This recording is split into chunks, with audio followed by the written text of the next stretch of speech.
महाप्रभु जगन्नाथ जी की परम करुणामयी उपस्थिति, सन्निधि, महोदधि समुद्र नारायण भगवान का पावन दर्शन और श्रीमद् भागवत की कथा का श्रवण, महाप्रसाद का सेवन निश्चित ही हमारे भाग्य की सराहना होनी चाहिए। हम लोग अति भाग्यशाली।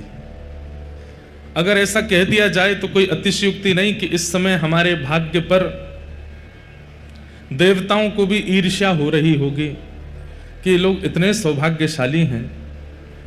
जहां महाप्रभु जी के दर्शन करने के लिए ज्यादातर लोग 1 दिन 2 दिन के लिए आते हैं, हमें 7 दिन का आश्रय प्राप्त हुआ। जहां महाप्रभु का महाप्रसाद व्यक्ति एक बार पाने के बाद फिर 1-1.5 साल का अनवसर कर लेता है, यहाँ रोज महाप्रसाद, और वो भी सुबह शाम महाप्रसाद पाने का अवसर मिल रहा है।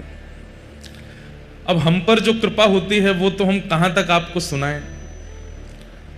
हमें तो महाप्रभु जी विशेष रूप से कथा सुना रहे हैं ना, तो इसलिए वो यजमान हैं हमारे, महाप्रभु जी से हम दक्षिणा मांग सकते हैं।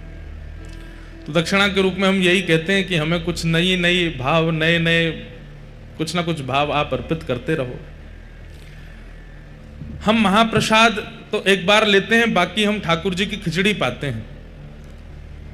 जगन्नाथ महाप्रभु जो खिचड़ी पाते हैं इतनी अद्भुत, वैसे तो सभी महाप्रसाद इतना अद्भुत होता है। एक बात बोलें आपको, महाप्रसाद और महाप्रसाद में परोसे जाने वाले व्यंजन और जो भी उसमें दालमा, सागमा आदि सब होते हैं, वो सब जब आपके सन्मुख प्रस्तुत किए जाते हैं और उन प्रस्तुत होते ही आपके मन में ये आता है, नहीं ये तुम्हें नहीं खाता, या ये इसको इधर रखो, ये वाला नहीं देना, इतना देना, ऐसे। इसका मतलब है आप उस प्रसाद के प्रति व्यंजन दृष्टि रखते हो। व्यंजन दृष्टि मतलब ये चावल है, ये दाल है, ये सब्जी है, ये क्या बोलते हैं उसको, परवल है, आदि आदि भाव हैं। आप ये व्यंजन दृष्टि रखेंगे तो वो व्यंजन का स्वाद और व्यंजन से होने वाली लाभ हानि सब आपको अनुभव होगी। लेकिन आप उसके प्रति यदि केवल और केवल महाप्रभु जगन्नाथ जी का भाव रखेंगे, जैसे मैंने पहले दिन भी कहा था, दर्शन करने से नेत्रों से ठाकुर जी भीतर प्रविष्ट होते हैं, कथा सुनने से कर्ण रंध्र से प्रविष्ट होते हैं, महाप्रसाद पाने से ठाकुर जी मुख से प्रवेश करते हैं। महाप्रसाद साक्षात ठाकुर जी हैं। महाप्रसादे गोविंदे, उनके प्रति आपको अन्य भाव रखना ही नहीं है। हम सब तो जाते हैं सखाजन, इतने आनंद से महाप्रसाद पाते हैं, एक ही पत्तल में 3-3 बैठ जाते हैं, एक दूसरे से छीन छीन के पाते हैं। कल तो रात्रि गए दर्शन के लिए, तो कल विशेष प्रसाद प्राप्त हुआ। जो महाप्रभु जगन्नाथ जी के सब श्रृंगारी जन पाते हैं, उसमें क्या होता है कि सब महाप्रसाद एक ही दही में घोल लेते हैं और उसको दही चिवड़ा जैसा बना लेते हैं, उसमें ही केला मीड़ देते हैं। अलग ही था, वो पहली बार पाया कल। और उसमें दालमा मिला करके पाते हैं। पुआ खाए मलाई के साथ, काय के साथ, रबड़ी नहीं, मलाई के साथ। हमारे एक पंडित जी तो मलाई के पीछे लड़ लिए सबसे कि मोए कम क्यों दही है, मोए ज्यादा चाहिए, एक दूसरे से छीन छीन के पा गए। कल खूब आनंद हुआ। ऐसी सुंदर कल प्रसादी पाई। क्या क्या कहते हैं उससे जो पाए थे, चिवड़ा, चिवड़ा चूना, चखूड़ा, चिवड़ा चखूड़ा है क्या? कुछ प्रसाद लाए हैं? तो महाप्रसाद साक्षात गोविंद ही आए हैं। क्या है? अरे वाह, खीर चोरा गोपीनाथ जी की क्षीर आई है। जय हो। पालें थोड़ी सी, हमारे शास्त्र आज्ञा कर रही है। अच्छा लाओ थोड़ा सा जो में जो लगा हुआ जी। अच्छा जय हो। थोड़ा पा लेते हैं। अरे वाह, जय। आप वहीं बालेश्वर से ही आए? वाह, बड़ी कृपा। यहीं पधरा दो बस, हैं? ठीक। महाप्रसाद है और क्षीर चोरा गोपीनाथ जी ने जय जय हो जय। जी जी जी जय। चैतन्य चरितामृत भी प्राप्त हुए हैं।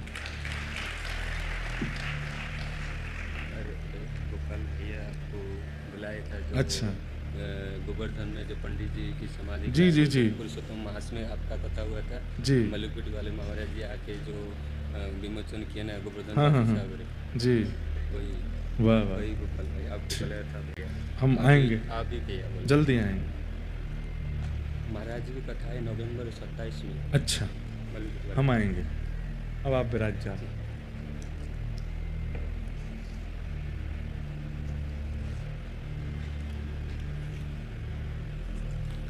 यही खीर ठाकुर जी चुरा करके धर लिए थे अपनी जेब में। अब पूरी तो हम पाएंगे, आप लोगों को तो नहीं मिलेगी। लो भैया पधराओ। वाह,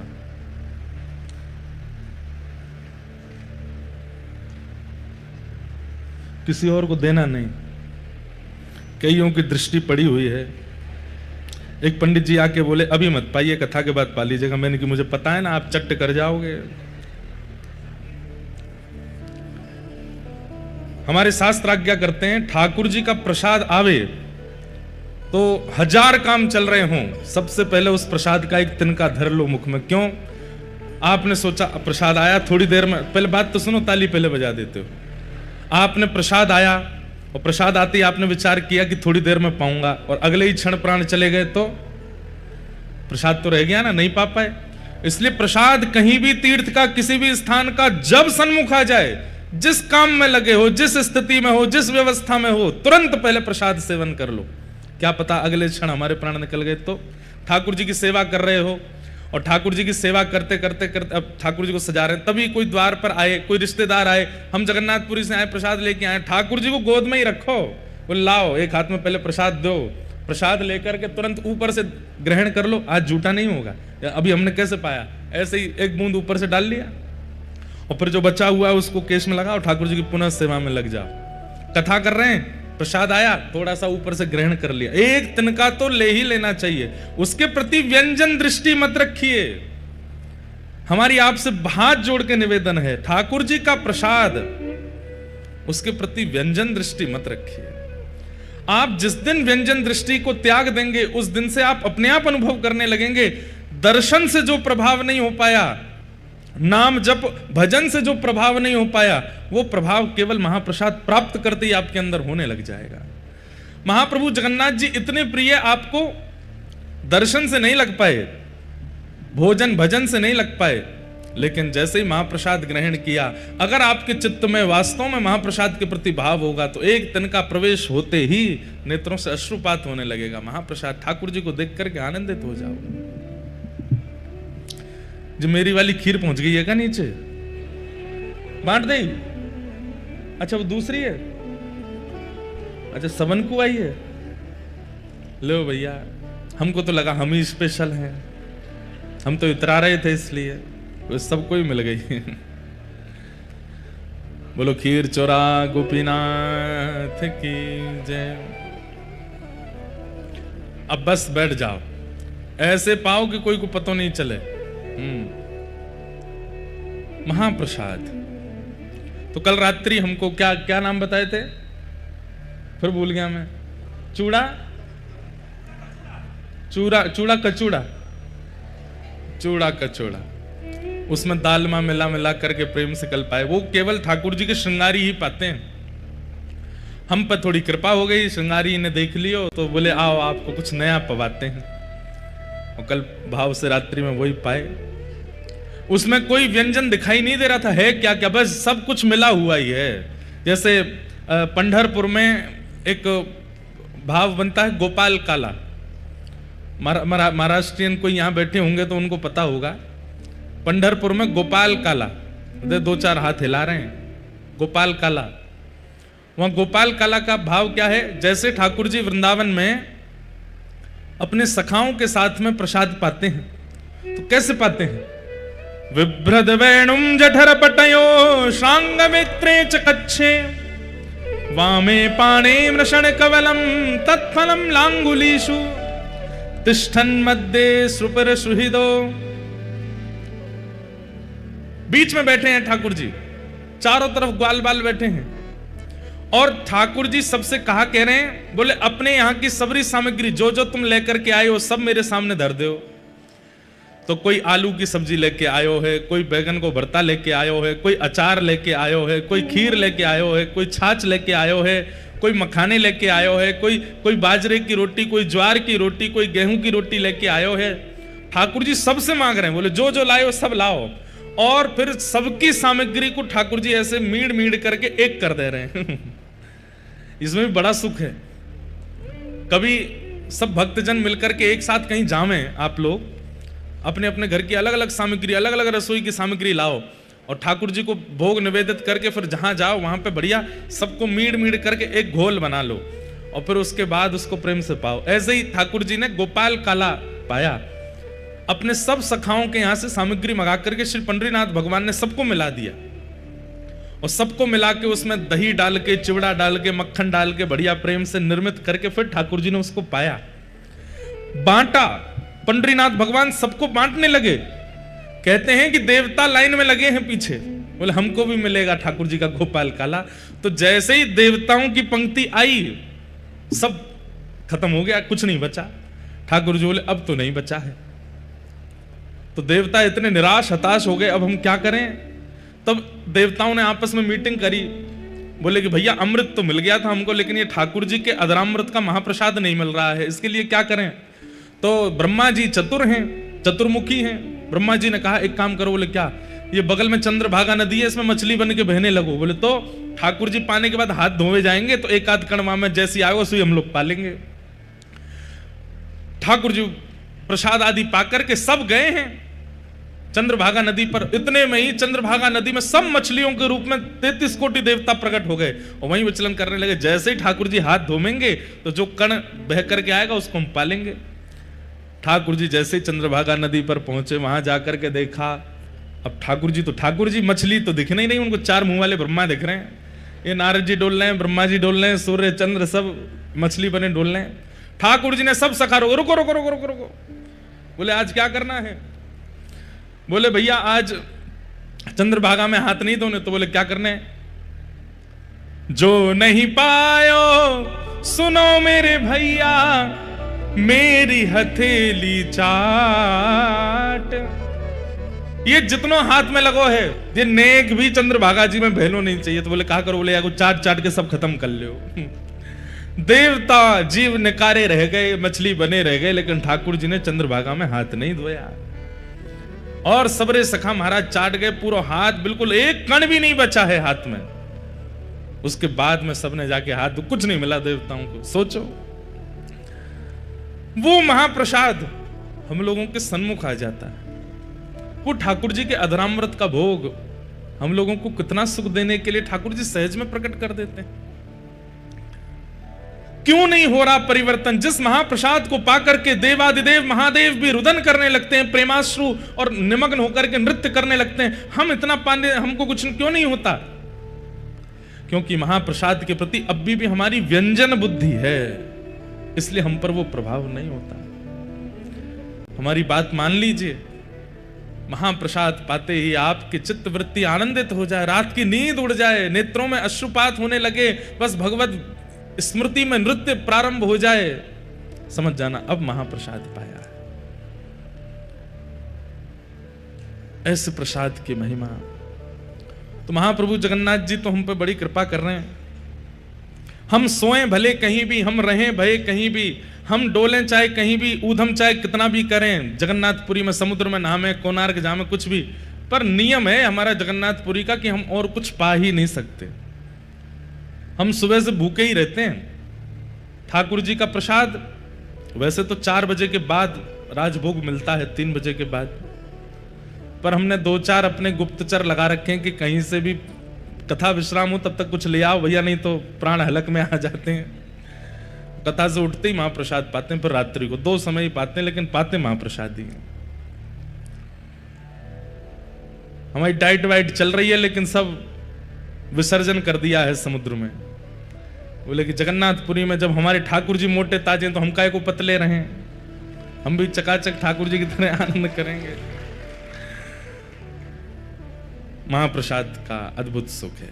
और एक और बात बोलूं, आपने उसके प्रति व्यंजन बुद्धि रखी तो वो आपकी कैलोरीज और मोटापा सब बढ़ाएगा। आप उसके बाद ठाकुर जी की बुद्धि रखो, कुछ नहीं होगा, चकाचक वही रहेगा भाव जो है। ऐसे हमारे जगन्नाथ महाप्रभु महाप्रसाद पवाते हैं और वो महाप्रसाद ठाकुर जी ही हैं। हम रोज महाप्रसाद की आप सबके सामने आकर के भाव बताते हैं, व्याख्या करते हैं। इसको आप मान लीजिए, कहीं भजन का तप बल है, कहीं तप का बल है, कहीं रुदन का बल है, कहीं गाने का बल है, कहीं नृत्य का बल है, कहीं श्रृंगार का बल है। जगन्नाथपुरी में केवल खाने का बल है। खाओ, चकाचक पाओ, महाप्रसाद पाते रहो। बोलो जगन्नाथ महाप्रभु की जय। ऐसे महाप्रभु जी की कृपा से हम आप सब लोग यहाँ विराजमान हैं। आज बंधुओं, कल हम लोग गए थे टोटा गोपीनाथ। आज जाना तो था साक्षी गोपाल, पर साक्षी गोपाल जी एक तो दूर बहुत है, 25 किलोमीटर, आधा रास्ता भुवनेश्वर का, तब साक्षी गोपाल आते हैं। अभी हमें व्यास मंच पे पता चला कि आज जो ध्वजा जी हैं, श्री जगन्नाथ महाप्रभु की ध्वजा जी हैं, वो व्यासपीठ की ओर से पधराई जा रही हैं। व्यासपीठ, हम शब्द व्यासपीठ कहते हैं तो इसका मतलब हम नहीं है, हम आप सब और हमारी ओर से आज ध्वजा जी की सेवा है जगन्नाथ मंदिर में। तो आज संध्या में साक्षी गोपाल, कल क्योंकि आज शाम को व्यासपीठ की तरफ से प्रसादी भी है सब लोगों की, 8:30 बजे जीयर स्वामी मठ बालासाही में, तो उसमें भी आप लोगों को पहुंचना है। और उससे पहले आज साक्षी गोपाल ना जाकर के आज सब लोग मंदिर में एकत्रित हो जाएंगे 4 बजे कथा श्रवण के बाद, और फिर मंदिर की परिक्रमा करके लक्ष्मी मैया का जो मंदिर है, लक्ष्मी माता जहां विराज, उसके सामने जो आंगन है वहां आप सब लोग जाकर के विराजमान हो जाइएगा। 4 साढ़े 4 बजे ध्वजा जी का पूजन होगा और फिर ध्वजा जी आज व्यासपीठ की ओर से, भक्ति पथ परिकर की ओर से, सारस्वत परिवार की ओर से और आप सभी श्रोता परिवार की ओर से, हमारे ठाकुर जी जो हमारे शर्मा जी के ठाकुर जी हैं, उनका जन्मोत्सव है, उसी उपलक्ष्य में कथा हो रही है, तो उनकी ओर से आज श्री जगन्नाथ महाप्रभु जी को ध्वजा जी अर्पण कराएंगे।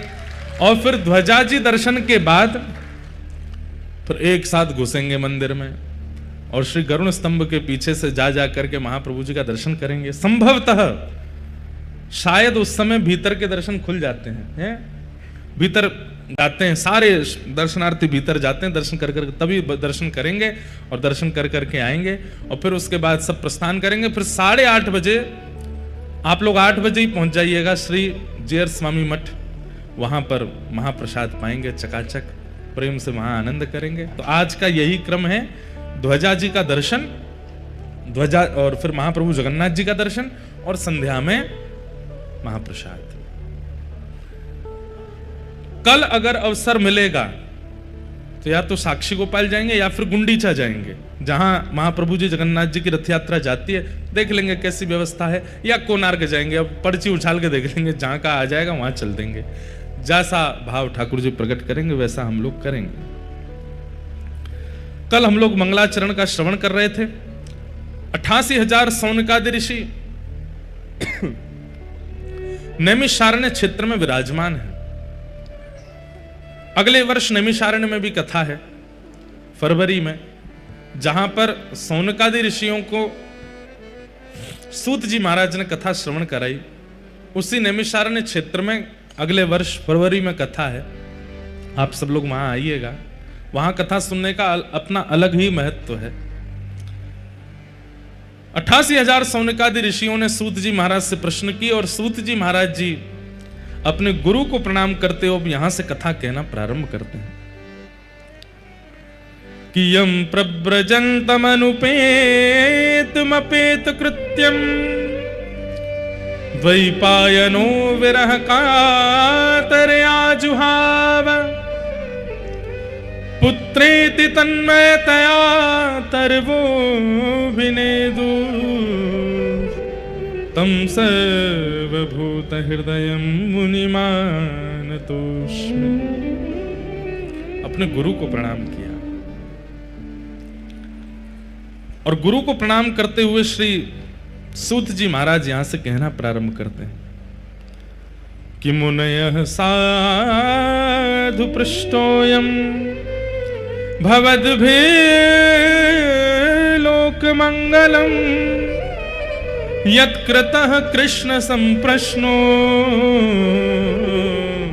येनात्मा संप्रसीदति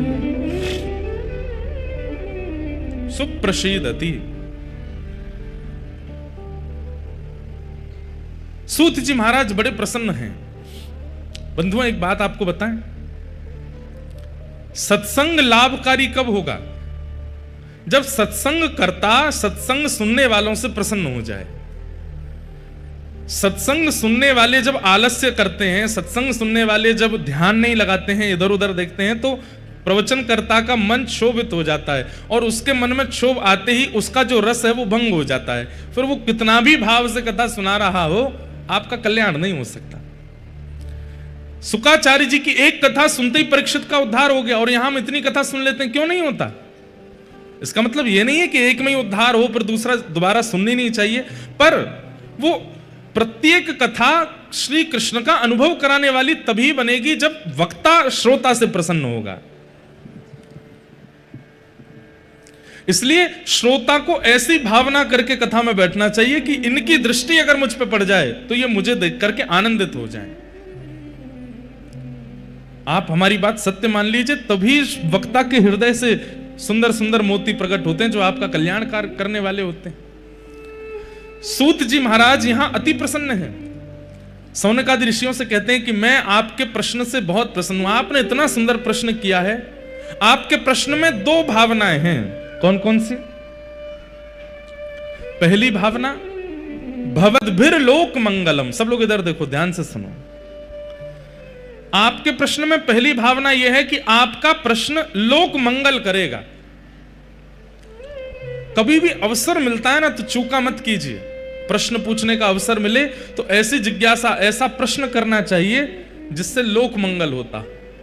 लोक में तो आप भी आते हैं ना, आपका भी मंगल हो जाएगा। और दूसरा, आपके प्रश्न में दूसरी भावना क्या है कि आपके प्रश्न से ठाकुर जी का यश प्रकट होगा और ठाकुर जी के सामीप्य वर्ती वार्ताएं होंगी। प्रश्न कैसा होना चाहिए? दो बातें, ठाकुर जी की लीला प्रकट होती हो और उस लीला के श्रवण से लोक का हित होता हो, लोक का मंगल होता हो। ऐसा प्रश्न ही करना चाहिए सदैव। चैतन्य महाप्रभु जब जगन्नाथपुरी विराजे, बहुत ध्यान से सुनिएगा, रथ यात्रा का समय आया तो रथ यात्रा, मूल रूप से रथ यात्रा का कारण यह था, जो यहां का कारण है वो कारण क्या है? भगवान इंद्रद्युम्न राजा पर कृपा करने के लिए यहां जगन्नाथ बनकर के पधारे। अब आप में से कई लोगों ने कथा सुन रखी है पर कईयों ने नहीं सुनी। कल मुझे एक व्यक्ति बोले महाराज जी आप कई विषयों पे कह देते हैं कि आपने सुना है पर हमने नहीं सुना है वो, तो इसलिए आप बोल दिया करो। हमें लगा कि भाई रिपीटेशन क्यों करें, पर कर देते हैं। इंद्रद्युम्न राजा थे, कहते हैं उन्होंने इतनी तपस्या की, सतयुग में उनकी तपस्या प्रारंभ हो गई थी और सतयुग में ही उन्होंने ठाकुर जी का मंदिर निर्माण करा दिया था। ये इंद्रद्युम्न राजा कौन है? श्री अंगद जी महाराज, वही इंद्रद्युम्न राजा के रूप में पधारे, ऐसा भाव करते हैं। या जो विश्ववसु हैं उनको अंगद जी का रूप माना जाता है। दोनों भाव आते हैं। ठाकुर जी की प्रार्थना की कि आप प्रकट हो जाओ। भगवान ने कितने युग प्रतीक्षा करवा करके इनको स्वप्न देकर के कहा कि मैं नीलमणि रूप में विराजमान हूं, नील माधव रूप में विराजमान हूं, लेकिन यह नहीं बताया कि कहां विराजमान हूं। अब तो इंद्रद्युम्न राजा इतने व्याकुल हो गए, कहां है नील माधव, कहां है नील माधव, उन्हें खोजो। ये तो ऐसा हो गया कि अत्यंत प्यासा व्यक्ति पानी मांग रहा था, पानी कहां है, पानी कहां है। आपने कह दिया पानी जो है वो बलिया पंडा में है। अब ढूंढते रहो बलिया पंडा कहां है। आप बैठे दिल्ली, बंबई, कलकत्ता में और वहां हम कह रहे हैं बलिया पंडा में। अब आजकल तो गूगल बता देता है बलिया पंडा कहां पर, तब तो नहीं था। ठाकुर जी ने केवल इतना कहा कि मैं नील माधव रूप में तुमको मिलूंगा, लेकिन कहां मिलूंगा, कब मिलूंगा, कैसे मिलूंगा, इसकी कोई उद्घोषणा नहीं की। और व्याकुल हो गए। तब व्याकुलता के कारण आपने अपनी पूरी सेना को लगा दिया, बोले ढूंढो कहां है नील माधव भगवान। तभी आपके एक मंत्रिमंडल में थे श्री विद्यापति जी। वो विद्यापति भ्रमण करते करते करते करते एक बीहड़ जंगल में, जहां पर सबर जाति के लोग रहते हैं, जिन्हें कोल भील भी कहते हैं, वहां पहुंच गए। तभी वहां आपको एक परम सुंदरी ललिता नाम की कन्या दिखी।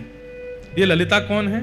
ये विश्ववसु सवर की पुत्री थी, और विश्ववसु सवर के यहां ही नीलमाधव भगवान थे।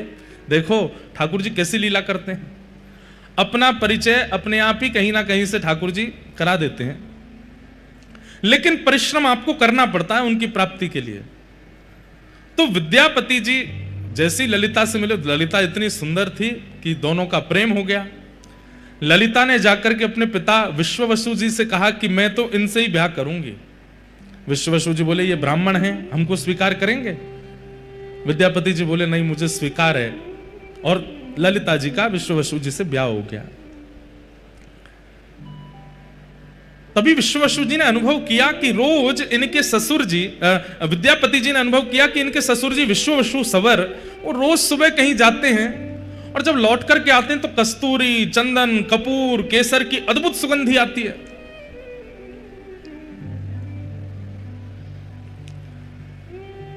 खोज तो चल रही थी नीलमाधव भगवान की। तो विद्यापति जी ने ललिता जी से पूछा कि आपके पिताजी सुबह सुबह कहां चले जाते हैं भोर में, और इतनी सुगंधी आती है उनमें से, कहां जाते हैं वो?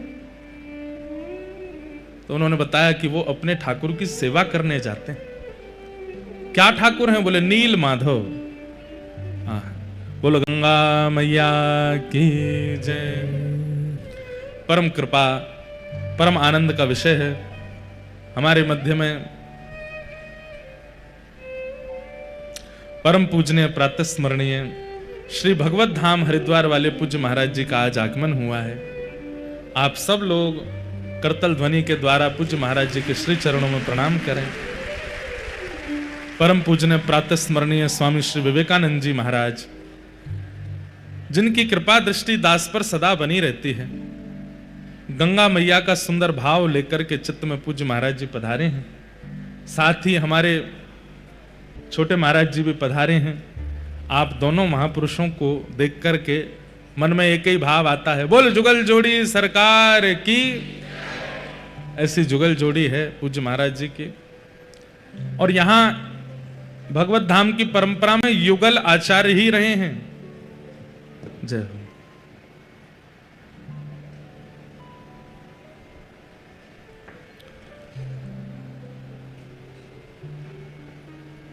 जय जगन्नाथ जय बलदेव, जय जगन्नाथ जय सुभद्रा जय नीलाचल धाम, जय सुभद्रा जय नीलाचल धाम, जय जगन्नाथ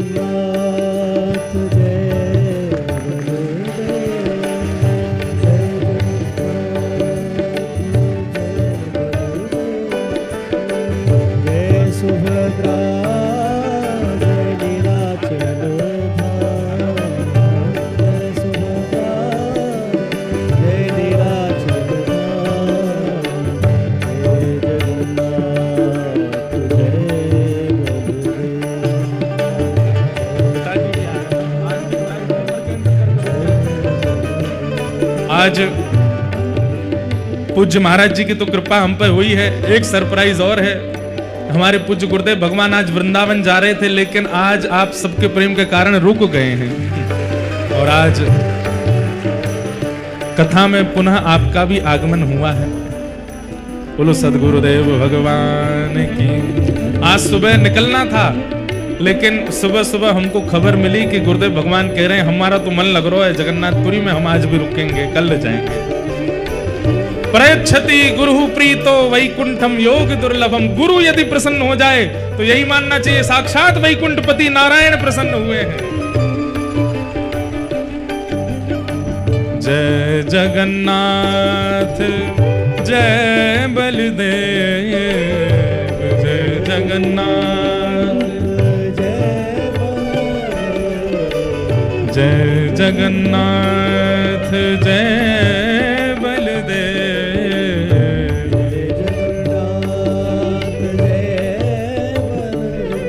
हे जय सुभद्रा जय लीलाचल धाम, जय सुभद्रा जय लीलाचल धाम, हे जय सुभद्रा जय लीलाचल धाम, जय जगन्नाथ जय बलदेव।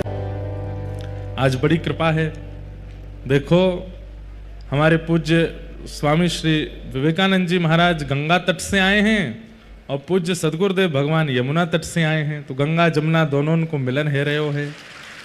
और कहाँ हो रहा है? वैसे तो गंगा जी गंगा सागर में जाकर के ठाकुर जी के चरणों में विलीन होती हैं, सागर में विलीन होती हैं, पर यहाँ यमुना गंगा दोनों संगम होकर के और हम आप सब वैष्णवों को लेकर के श्री जगन्नाथ चरण रूपी सागर में विलीन हो रहे हैं।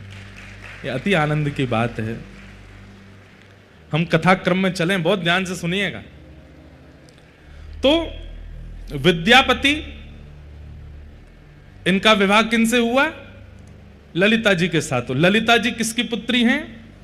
विश्ववसु सवर की। और विश्ववसु के यहां पर नील माधव भगवान की सेवा होती है गुप्त रूप से। एक बात हम आपसे निवेदन करना चाहते हैं, आप लोग माने तो। हमसे तो यह बात हो नहीं पाई, लेकिन अगर आपसे हो जाए तो करके देख लीजिएगा। अपने सेवा के ठाकुर जी को अति गुप्त कर लीजिए। ना उनका फोटो खींचना है, ना किसी को दर्शन कराने हैं। और जो कक्ष है, जिस कक्ष में ठाकुर जी विराजते हैं, उस कक्ष में कम से कम 1 वर्ष तक प्रयास कीजिए कि कोई नहीं जावे, केवल आप जाओ अपने ठाकुर जी के पास।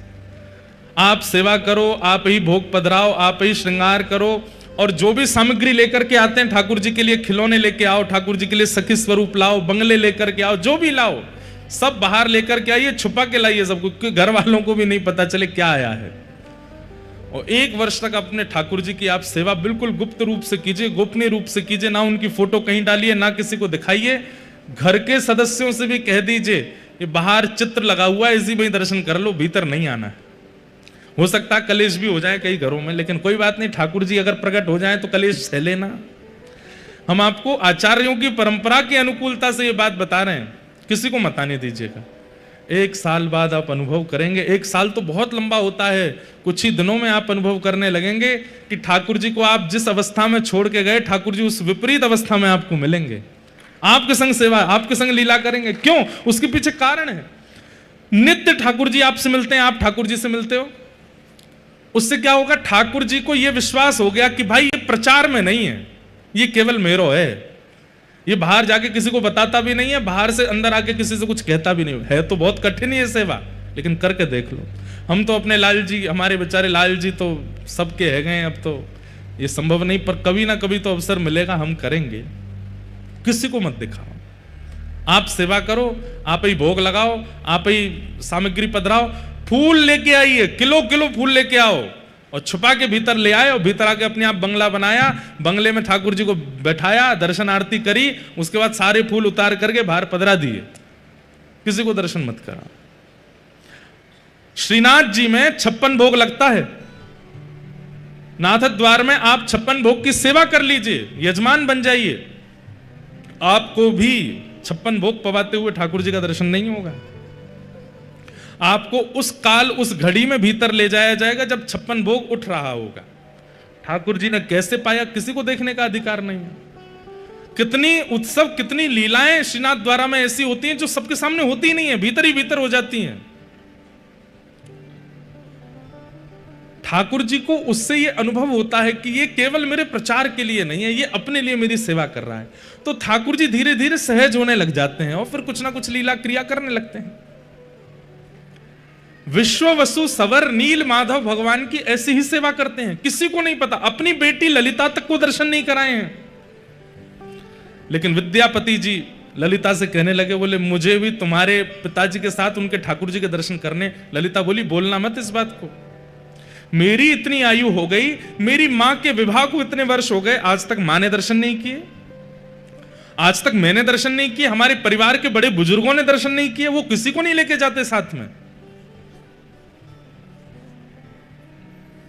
कहते हैं नील माधव भगवान है, और नील माधव भगवान चलते फिरते उठते बैठते खाते पीते सब करते हैं। हम लोग देखने के अधिकारी नहीं है, इसलिए केवल पिताजी जाते हैं वहां पर। आप लोग बहुत सावधानी से सुनिए, बड़ी गूढ़ और बड़ी आनंदमयी कथा है। विद्यापति तो अब मन में ठान लिए कि मुझे कैसे भी दर्शन करने हैं। इंद्रद्युम्न राजा ने इस कार्य के लिए भेजा है कि ढूंढ के आओ कहां है नील माधव भगवान। तो विद्यापति ऐसा व्यवहार करने लगे, पत्नी भोजन देती है, वो कहते हैं मन नहीं है, इच्छा नहीं है। पत्नी बात करती है तो थोड़े उखड़े उखड़े से रहते हैं। पत्नी सबके कारण पूछती है, बोल कारण क्या है, आप इतने उदास क्यों हैं? तो एक ही कारण देते हैं, नील माधव का दर्शन कराओ। एक दिन ललिता ने जाके अपने पिताजी विश्ववसु जी से कहा, पिताजी अगर आपको यह बात पता चले कि आपकी बेटी का परिवार गृहस्थ आश्रम खत्म हो रहा है तो आप क्या करेंगे?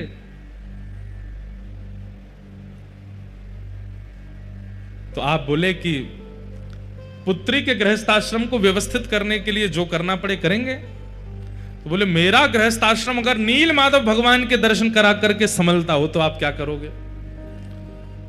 मना कर दिया, बोले बिल्कुल नहीं, नील माधव भगवान के दर्शन नहीं होंगे, केवल नाम स्मरण कर लो, केवल चिंतन कर लो, दर्शन नहीं कराऊंगा मैं। चरणों में गिर गई ललिता, बोले मुझे दर्शन नहीं करने हैं। हम तो बचपन से सुनते आए कि हम उनके दर्शन नहीं कर सकते, पर मेरे जो पतिदेव हैं ये हमारे परिवार के सदस्य भी बने, इनको कैसे समझाएं हम? ये मुझसे बात नहीं करते, भोजन नहीं पाते, कुछ भी नहीं करते, आप कृपा कीजिए ना पिताजी, इनको दर्शन करा दीजिए। अनेक दिनों तक तो विश्ववसु मना करते रहे, लेकिन एक दिन पुत्री पर बहुत दया आ गई और नील माधव भगवान को कृपा करनी है, इसलिए उनके मन में भावना आ गई। बोले चलो ठीक है, तो दर्शन कराते हैं, लेकिन आंख पे पट्टी बांध के ले जाऊंगा ताकि रास्ता ना देख ले, नहीं तो रोज रोज पहुंच जाएंगे। विद्यापति बोले आप तो बस दर्शन करा दो। वो ठहरे विद्यापति, उनका नाम ही विद्यापति है। कहीं कहते हैं धान, कहीं कहते हैं सरसों की पोटली अपने कमर पर बांध ली और उसमें छेद कर दिया, और सुबह जब निकले हैं विश्ववसु ने आंखों पर पट्टी बांध दी है, लेकर के जा रहे हैं नील माधव भगवान का दर्शन कराने के लिए। सरसों गिरती जा रही है, आप जैसे ही ऊपर पहुंचे जाकर के पट्टी खोली, महाराज आहा नील माधव भगवान का दिव्य स्वरूप दर्शन करके आनंदित हो गए। बोले चलो हो गए दर्शन, अब वापस चलो। वापस लौट करके पुनः पट्टी बांध करके लेकर के आए। कुछ दिन प्रतीक्षा करते रहे विद्यापति, बोले अभी पौधे उग जाएंगे, उसके बाद तो रास्ता तो मिल ही जाएगा। लेकिन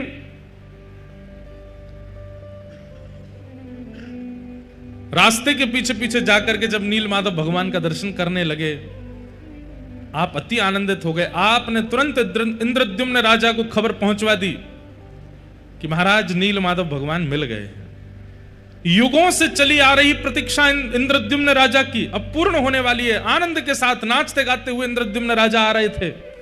तभी क्या हुआ, कहीं कहते हैं नील माधव भगवान अंतर्ध्यान हो गए, कहीं कहते हैं देवता उनको लेकर के चले गए, क्योंकि वो जो रास्ता बनाया था सरसों डाल करके वो देवताओं को भी तो पता चल गया था।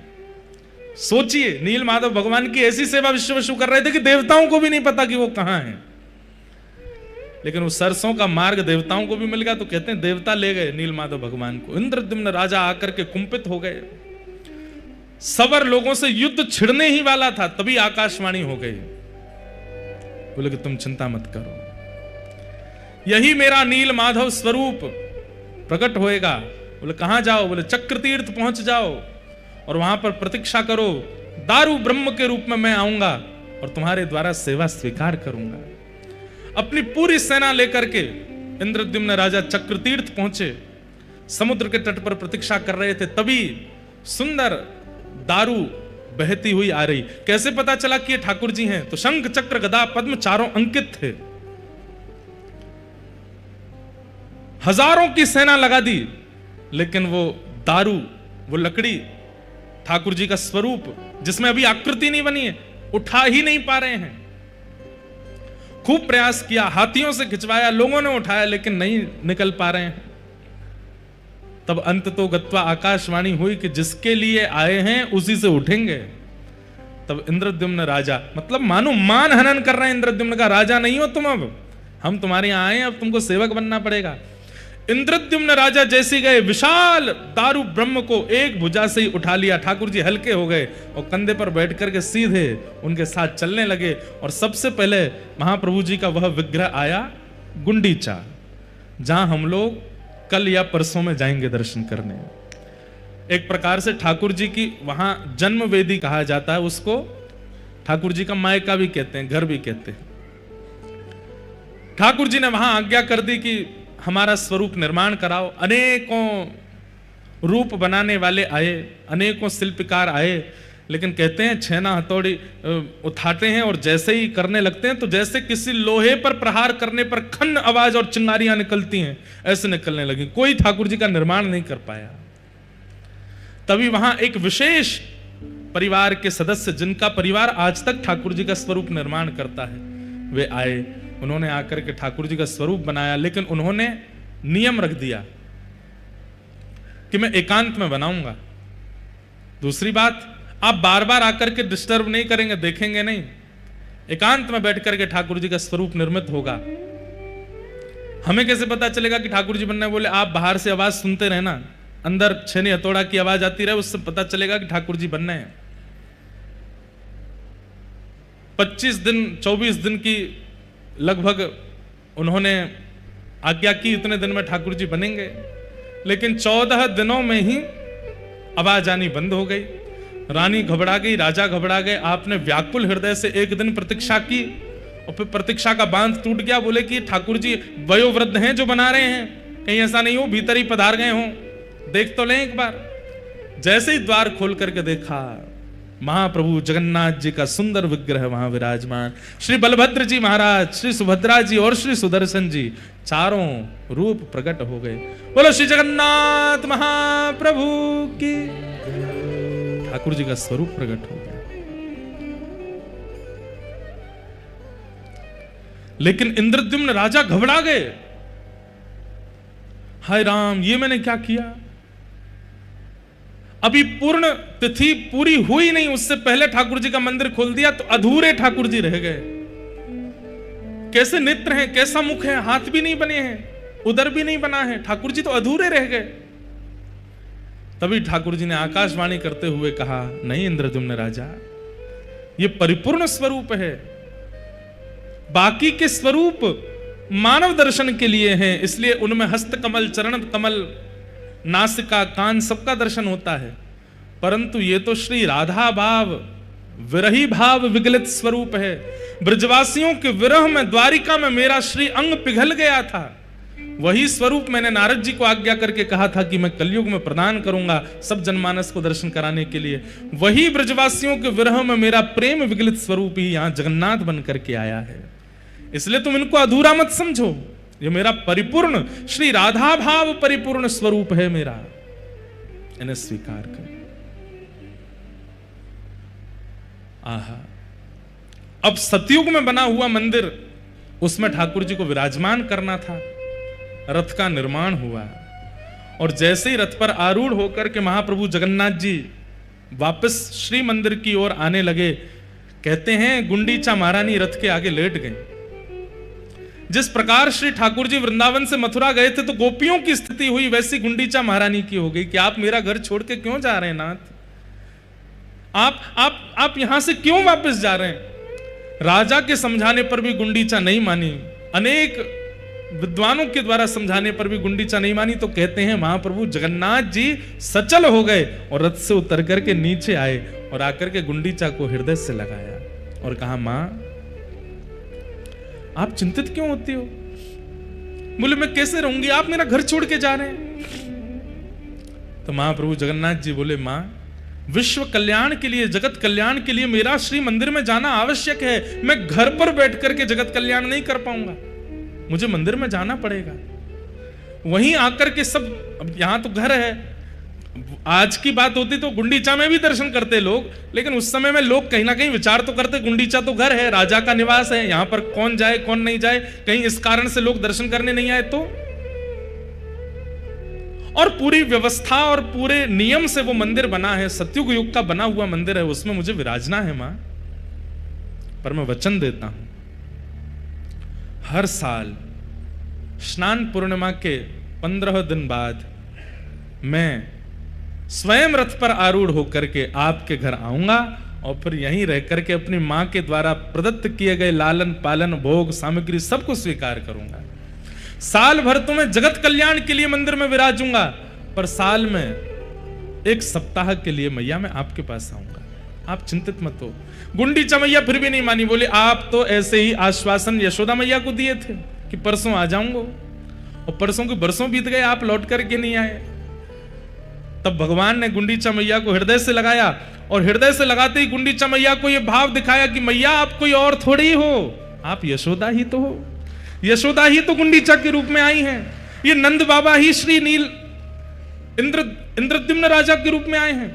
मैंने जो वचन दिया था कि मैं आऊंगा, वो मैं जगन्नाथ वेश में पूरा करूंगा, आप यहीं विराजो। ये गुंडीचा वृंदावन है और श्री मंदिर द्वारिका है, और मैं द्वारिका से निश्चित यहां आऊंगा और आकर के आपको सुख प्रदान, अपना वचन निभाऊंगा। ठाकुर जी वर्षों पूर्व दिए गए द्वापर के वचन को निभाते हैं रथ यात्रा करके। ठाकुर जी ने कहा था कि मैं आऊंगा व्रजमंडल, और ठाकुर जी जाते हैं। इंद्रद्युम्न राजा और गुंडीचा मैया दोनों चरणों में बैठ गए। भगवान बोले, वरदान मांगिए, क्या चाहिए? इंद्रद्युम्न राजा ने वरदान मांगा कि हमारा वंश आगे ना बढ़े। क्या मांगा? हमारा वंश आगे ना बढ़े, ऐसी कृपा करो। और ठीक उसी समय गुंडीचा मैया ने क्या मांगा? हमें एक संतान हो जाए, एक पुत्र हो जाए। नीलाद्रीनाथ श्री जगन्नाथ भगवान हंसने लगे, बोले कि ये क्या कह रहे हैं आप दोनों? इंद्रद्युम्न राजा ने पत्नी की ओर देखा, बोले क्या मांग रही हो तुम ठाकुर जी से? बोले मैं तो संतान मांग रही हूं। आप क्या मांग रहे हो? बोले मैं तो कह रहा हूं कि संतान ही नहीं हो। अब पति पत्नी दोनों विपरीत अवस्था मांगेंगे। ठाकुर जी बोले कैसे पूरी होगी? इंद्रद्युम्न राजा कह रहे हैं संतान नहीं चाहिए, और गुंडीचा मैया कह रही है संतान चाहिए। दोनों में वहीं पर ही महाराज द्वंद्व सा होने लगा। संतान चाहिए, वो बोले संतान नहीं चाहिए, संतान चाहिए, संतान नहीं चाहिए। ठाकुर जी बोले बस बस बस रुको, हम तुम्हारा समाधान करते हैं। इंद्रद्युम्न राजा को संतान नहीं चाहिए, आपकी पत्नी गुंडीचा को संतान चाहिए। अब ये तो एक ही क्रिया से पूर्ण हो सकता है। बोले क्या? मैं ही आपकी संतान बन जाता हूं। आज के बाद आप पूरे विश्व में कह दीजिएगा कि कितने बालक हैं? बोले 3 बालक हैं, 2 लाला 1 लाली। लाला कौन है? बोले बलभद्र और श्री जगन्नाथ हमारे लाला हैं, और श्री सुभद्रा जी हमारी लाली हैं। बंधुओं, आज भी महाप्रभु जगन्नाथ संभवतः आगामी चतुर्दशी को, कब है चतुर्दशी? आज है कि कल है? कल है संभवतः चतुर्दशी को। आज भी महाप्रभु जगन्नाथ जी इंद्रद्युम्न राजा का श्राद्ध करते हैं, क्योंकि वो मेरे पिता हैं, ब्राह्मण भोज कराते हैं। आज भी महाप्रभु जी अपने पिताजी का स्मरण करके अपने पिता भाव की पूर्ति करते हैं। हाँ? मार्गशीर्ष में श्राद्ध करते हैं तृतीया को, है? 3 दिन तक श्राद्ध करते हैं अपने पिताजी का स्मरण करके। महाप्रभु जगन्नाथ जी आज भी इंद्रद्युम्न राजा का स्मरण करते हैं, ब्राह्मण भोज कराते हैं, दक्षिणा वितरण करते हैं, अपने पुत्र धर्म का निर्वहन करते हैं। परमात्मा होते हुए पुत्र धर्म का निर्वहन करते हैं, और हम जीवात्मा होते हुए भी पुत्र धर्म का निर्वहन नहीं करते। ठाकुर जी का ऐसा भाव। अब ये तो है एक भाव रथ यात्रा का, पर दूसरा भाव प्रकट करते हैं श्री चैतन्य महाप्रभु। श्रीमन चैतन्य महाप्रभु जब जगन्नाथपुरी पधारे, आपने यहां के उस समय के राजा से कहा कि आप हमको एक सेवा प्रदान कर दो। बोले क्या? महाप्रभु जगन्नाथ जी गुंडीचा जाएंगे, उससे पहले गुंडीचा मार्जन होगा, गुंडीचा को स्वच्छ किया जाएगा, गुंडीचा को बढ़िया कलशों में जल भर भर के धोया जाता है, बुहारा जाता है, सुंदर झाड़ू लगाते हैं, पहुंचते हैं, सुंदर बनाते हैं, ठाकुर जी आ रहे हैं। राजा ने कहा कि प्रभु आप तो हमारे पूजनीय हैं, हमारे वंदनीय हैं, ये सेवा तो सेवक लोग कर लेंगे ना, आपको करने की क्या आवश्यकता है। चेतन महाप्रभु बोले कि ये सामान्य झाड़ू पोंछा की सेवा नहीं है। जगन्नाथ महाप्रभु की रथ यात्रा, कोई गुंडीचा देवी के दर्शन के लिए जाते हैं, वहां मां को कृपा करने के लिए जाते हैं, ये भावना तो एक है, पर मूल भावना तो ये है ठाकुर जी द्वारिका से वृंदावन जा रहे हैं। राजा ने कहा ठाकुर जी तो द्वारिका से वृंदावन कभी नहीं गए, द्वारिका आने के बाद ठाकुर जी का वृंदावन गमन तो हुआ नहीं। तब श्री चैतन्य महाप्रभु कथा सुनाते हैं, बोले कि एक बार गए। कब गए हैं? कुरुक्षेत्र में सूर्य ग्रहण हुआ था, और सूर्य ग्रहण के काल में सब द्वारिकावासी कुरुक्षेत्र पहुंचे हैं, और यहां से सब ब्रजवासी भी कुरुक्षेत्र पहुंचे हैं। ना तो ब्रजवासियों को पता है कि वहां द्वारिकाधीश और द्वारिकावासी आ रहे हैं, ना द्वारिकाधीश और द्वारिकावासियों को पता है कि यहां ब्रजवासी आ रहे हैं। केवल द्वारिकावासी और ब्रजवासी गए नहीं, पूरे भारतवर्ष के लोग वहां इकट्ठे हुए थे सूर्य ग्रहण पर यज्ञ करने के लिए। लेकिन जैसे सूर्य ग्रहण काल में वहां सब एकत्रित हुए, तब धीरे धीरे खबर उड़ने लगी, और उड़ते उड़ते ठाकुर जी तक पहुंची कि ब्रजवासी यहां आए हुए हैं।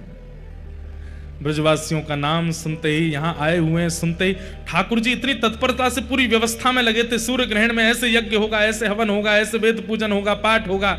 लेकिन जैसे ही सुना कि ब्रजवासी आए, ठाकुर जी तो बल दाऊ दादा से बोल, दाऊ दादा आप ही संभालो, अब मैं संभाल नहीं पाऊंगा।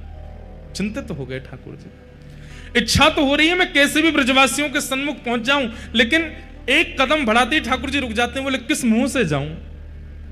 मैया पूछेगी लाला इतने दिनान बाद आयो है तो कहा जवाब दूंगो? नंद बाबा मुंह को गोद में उठावे को आएंगे तो मैं किस मुंह से उनकी गोद में जाऊंगो? मधुमंगल श्रीदामा तनसुखा मनसुखा धन सुखा ये सबरे सखा, ये मोते कहेंगे लाला तेने बढ़िया सखा बनो हमारो, इतने साल है कि मिलो नहीं, मैं कहां उत्तर दूंगो? तो ठाकुर जी हर एक घड़ी बाद सोचते हैं कि अब मैं जाऊं ब्रजवासियों से मिलके आऊं, लेकिन फिर रुक जाते हैं, मैं कहां कहूंगो? सूर्य ग्रहण का समय आया, सुंदर स्वर्ण के सिंहासन पर ठाकुर जी को विराजमान किया गया। भारतवर्ष के कोने कोने से विप्रदेव आए हैं, कोई तुलसी अर्चन कर रहे हैं, कोई सहस्त्र कमल अर्चन कर रहे हैं, कोई पुष्प अर्चन कर रहे हैं, कोई रत्न अर्चन कर रहे हैं। सब ठाकुर जी के चरणों में कहीं से तुलसी चढ़ाई जा रही है, कहीं से पुष्प चढ़ाए जा रहे हैं। पर ठाकुर जी उस समय केवल नेत्र बंद करके ये बार बार विचार कर रहे हैं कि मैं परमात्मा हूं, मुझे कृपा करनी है। लेकिन बार बार ठाकुर जी भूल जाते हैं कि मैं परमात्मा हूं, फिर सोचते हैं मैं तो लाला हूं। यहां ब्रजवासी बाहर डोल रहे होंगे, यशोदा मैया नंद बाबा यहीं कहीं आसपास ही होंगी।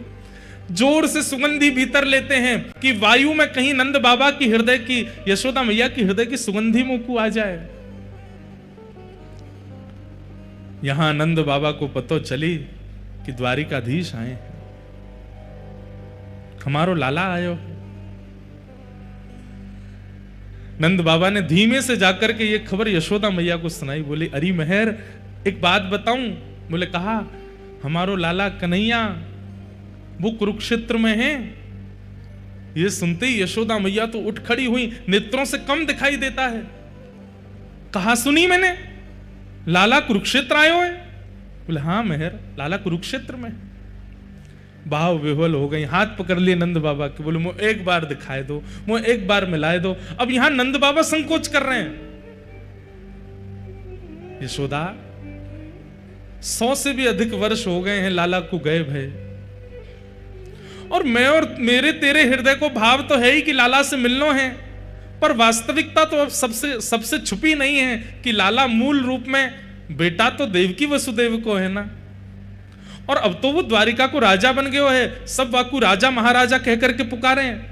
हमने तो सुनी है 16,108 ब्याह है गए, बड़े बड़े राजघराने की कन्यांते वाको ब्याह भयो है। हम भोरे भारे से ब्रजवासी जामेंगे, हमको देख करके कहीं लाला को संकोच है गए हो तो कैसे जाएंगे? यशोदा मैया बोली, यही संकोच को चिंतन करते करते जीवन निकल जाएगा। अरे मेरी एक इच्छा पूरी कर दो बस, अब पता ना कब प्राण चले जाएं। एक बार लाला को, एक बार मेरे कन्हैया को मुंह को दिखाए दो। मैं देखना चाहूं लाला के नैन नक्श अब वैसे ही हैं, हाथ पांव वैसे ही हैं कि कछु परिवर्तन आ गया है। एक बार तो दिखाए दो। और श्री नंद यशोदा अति वृद्ध हैं, दोनों धीमे धीमे हाथ पकड़ करके जा रहे हैं, पूछते जा रहे हैं, भैया ये द्वारिका वासी इनको शिविर कहां है? ये कथा श्री चैतन्य महाप्रभु सुना रहे हैं यहां के राजा को, और बता रहे हैं कि मूल रूप से रथ यात्रा क्यों होती है।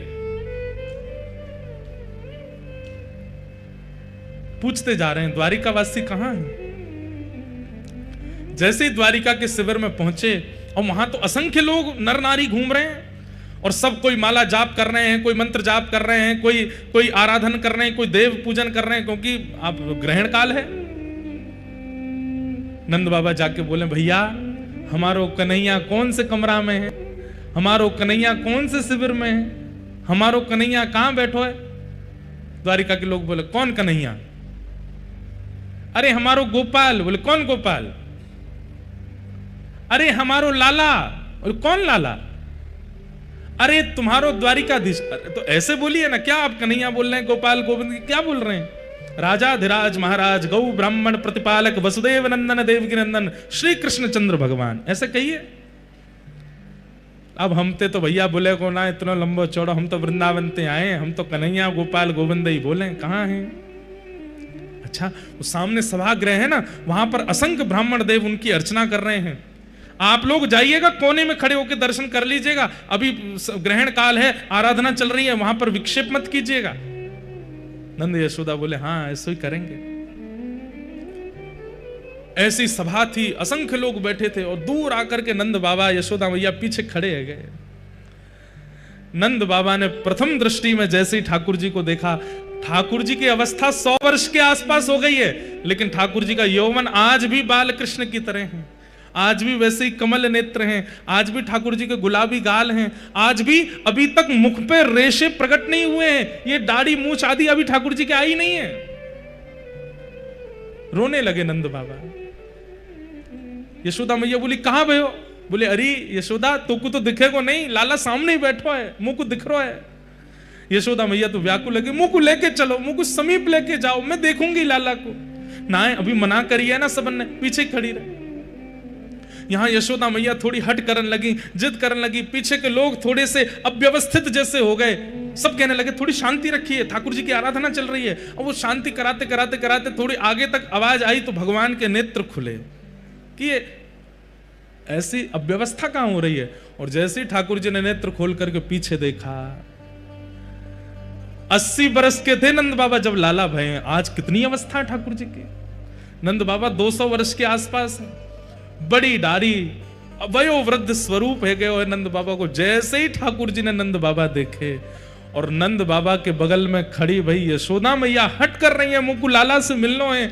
ये दृश्य जैसे ही ठाकुर जी ने देखा, आराधना तो सब भूल गए। वहां पर जितने ब्राह्मण खड़े, हाथ में रत्न की आराधना, कोई तुलसी की आराधना, कोई कमल की आराधना, वेद मंत्र बोल रहे हैं, साक्षात वेद प्रकट होकर के ठाकुर जी की आराधना कर रहे हैं। ठाकुर जी तो सब भूल भाल गए, तुरंत कूदे हैं अपने सिंहासन से और दौड़ करके गए, और जाकर के मैया मैया मैया कहते हुए ठाकुर जी गए, और जाकर के श्री यशोदा मैया की गोद में अंक से लगाया नहीं है। जैसे एक छोटा बालक दौड़ करके बहुत दिन बाद परदेश से आए हुए पिता की गोद में उछल करके लपक जाता है, गोद में चढ़ जाता है, ऐसे ही ठाकुर जी यशोदा मैया की गोद में चढ़ गए ऊपर। अपने दोनों पैरन से मैया की कमर पकड़ ली, हाथन से मैया को अंग पकड़ लियो, और रुदन करने लगे, मैया की गोद में चढ़ गए।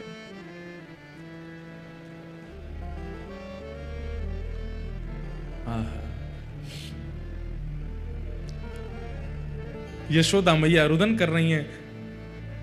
इतनी अवस्था ठाकुर जी की हो गई, 16,108 ब्याह हो गए, प्रत्येक पत्नी से संतान भी हो चुकी हैं और संतानों के भी ब्याह हो चुके हैं। उस अवस्था में ठाकुर जी यशोदा मैया की गोद में चढ़ गए, और मैया की गोद में जाते बहुत देर तक तो रुदन करते रहे, और थोड़ी देर बाद मैया के वक्ष पर अपना हाथ फेरन लगे और बोले, मैया मुझे बहुत दिनाते भूख लग रही है, मैं अभी तक तृप्त ना भय हूं, मैया मुझको अपना दूध पिवा। अब ही पिवा। अब द्वारिकाधीश नहीं है, अब वृंदावन चंद है। छोटे से लाला को जैसे गोद में मैया लेती है, ऐसे ही ठाकुर जी को लेकर के बीच आंगन में बैठ गई। चारों तरफ द्वारिकावासी देख रहे हैं, नंद बाबा खड़े हैं बगल में, और श्री यशोदा मैया लाला को अपने पयोधर का पान करा रही हैं। 200 वर्ष की वयोवृद्धा यशोदा मैया ने जैसे ही अपना पयोधर ठाकुर जी के मुख में दिया, अपने आप दुग्ध प्रकट होने लगा और ठाकुर जी दूध पान कर रहे हैं। रुक्मणी जी घुटनों पर बैठे बैठे रुदन कर रही हैं। सत्यभामा, जामवती, जितनी सब भगवान की पटरानियां हैं, इस दृश्य को देखकर के कोई आश्चर्यचकित हो रही है, ये क्या देख रहे हैं हम। सबके कान में खबर पड़ी कि यशोदा मैया है। जैसे ही पता चला यशोदा मैया, सब द्वारिकाधीश, द्वारिका के लोग अपने अपने स्थान पर ही दंडवत प्रणाम करने लगे। यशोदा मैया की जय हो। यही है यशोदा मैया।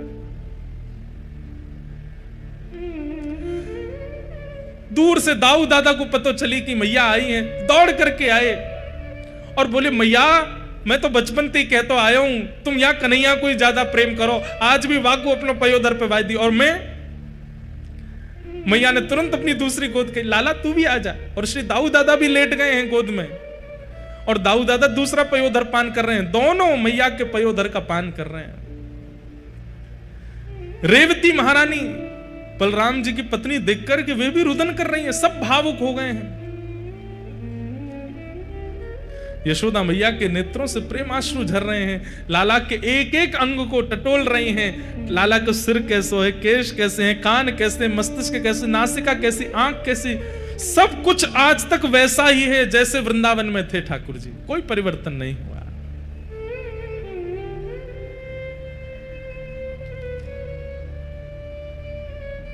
देवकी मैया को पता चली कि यशोदा जी आई हैं।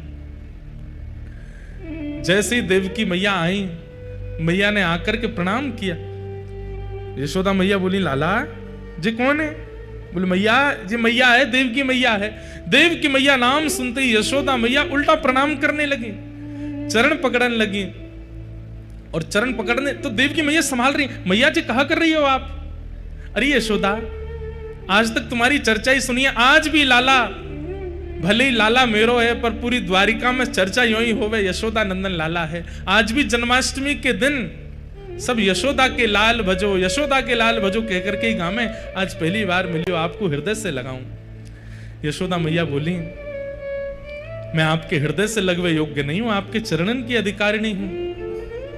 क्यों? ऐसा क्यों कह रही हो? बोली, या यशोदा के प्राण तो कब के निकल गए होते, या यशोदा के प्राण पखेरु तो कब के वैकुंठ पहुंच गए होते। अगर देवकी ने कन्हैया को जन्म देकर के वृंदावन नहीं पहुंचे होते तो यशोदा को अस्तित्व नहीं है। तो आपने कृपा करके लाला को जन्म दियो, और जय लाला वृंदावन आयो, हमारो जीवन बन के, हमारो सार बन के, हमारो सर्वस्व बन करके आयो। हमें सर्वस्व प्रदान करवे के काज में आपके चरणन को प्रणाम करूं। और हंसी में यशोदा मैया कहने लगी, मैया तो आप ही हो, मैं तो लाला की धाई मां हूं। जैसे मैया की अनुपस्थिति में बालक की सेवा करे, मैं तो वो हूं। ये सुनकर के देव की मैया रुदन करने लगी। यशोदा जी से बोली, मां ऐसे मत कहो, आप पूरे द्वारिकावासी से पूछ लो, लाला आपसे कितनो स्नेह करे। नंद बाबा की गोद में चढ़ गए ठाकुर जी। ठाकुर जी मानो जैसे बिल्कुल बाल अवस्था में आ गए हों। अब बिल्कुल द्वारिकाधीश जैसी लीला नहीं करने। द्वारिका के लोगों ने कभी ठाकुर जी को ऐसे देखा ही नहीं, कभी यशोदा की गोद में, कभी नंद बाबा की गोद में, और यहां दाऊ दादा जिनसे सब डरते हैं। जगन्नाथपुरी में भी श्री दाऊ दादा से ही डरते हैं सब, महाप्रभु जी से कोई नहीं डरता। वो दाऊ दादा भी आज इतने बालवत अपनी क्रिया कर रहे हैं।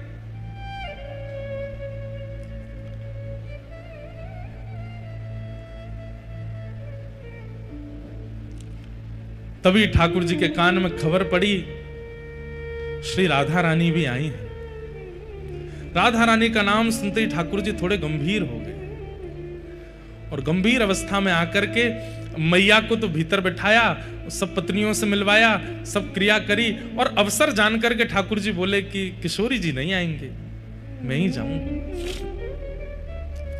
यहां किशोरी जी सब सखियों के साथ बैठी हैं।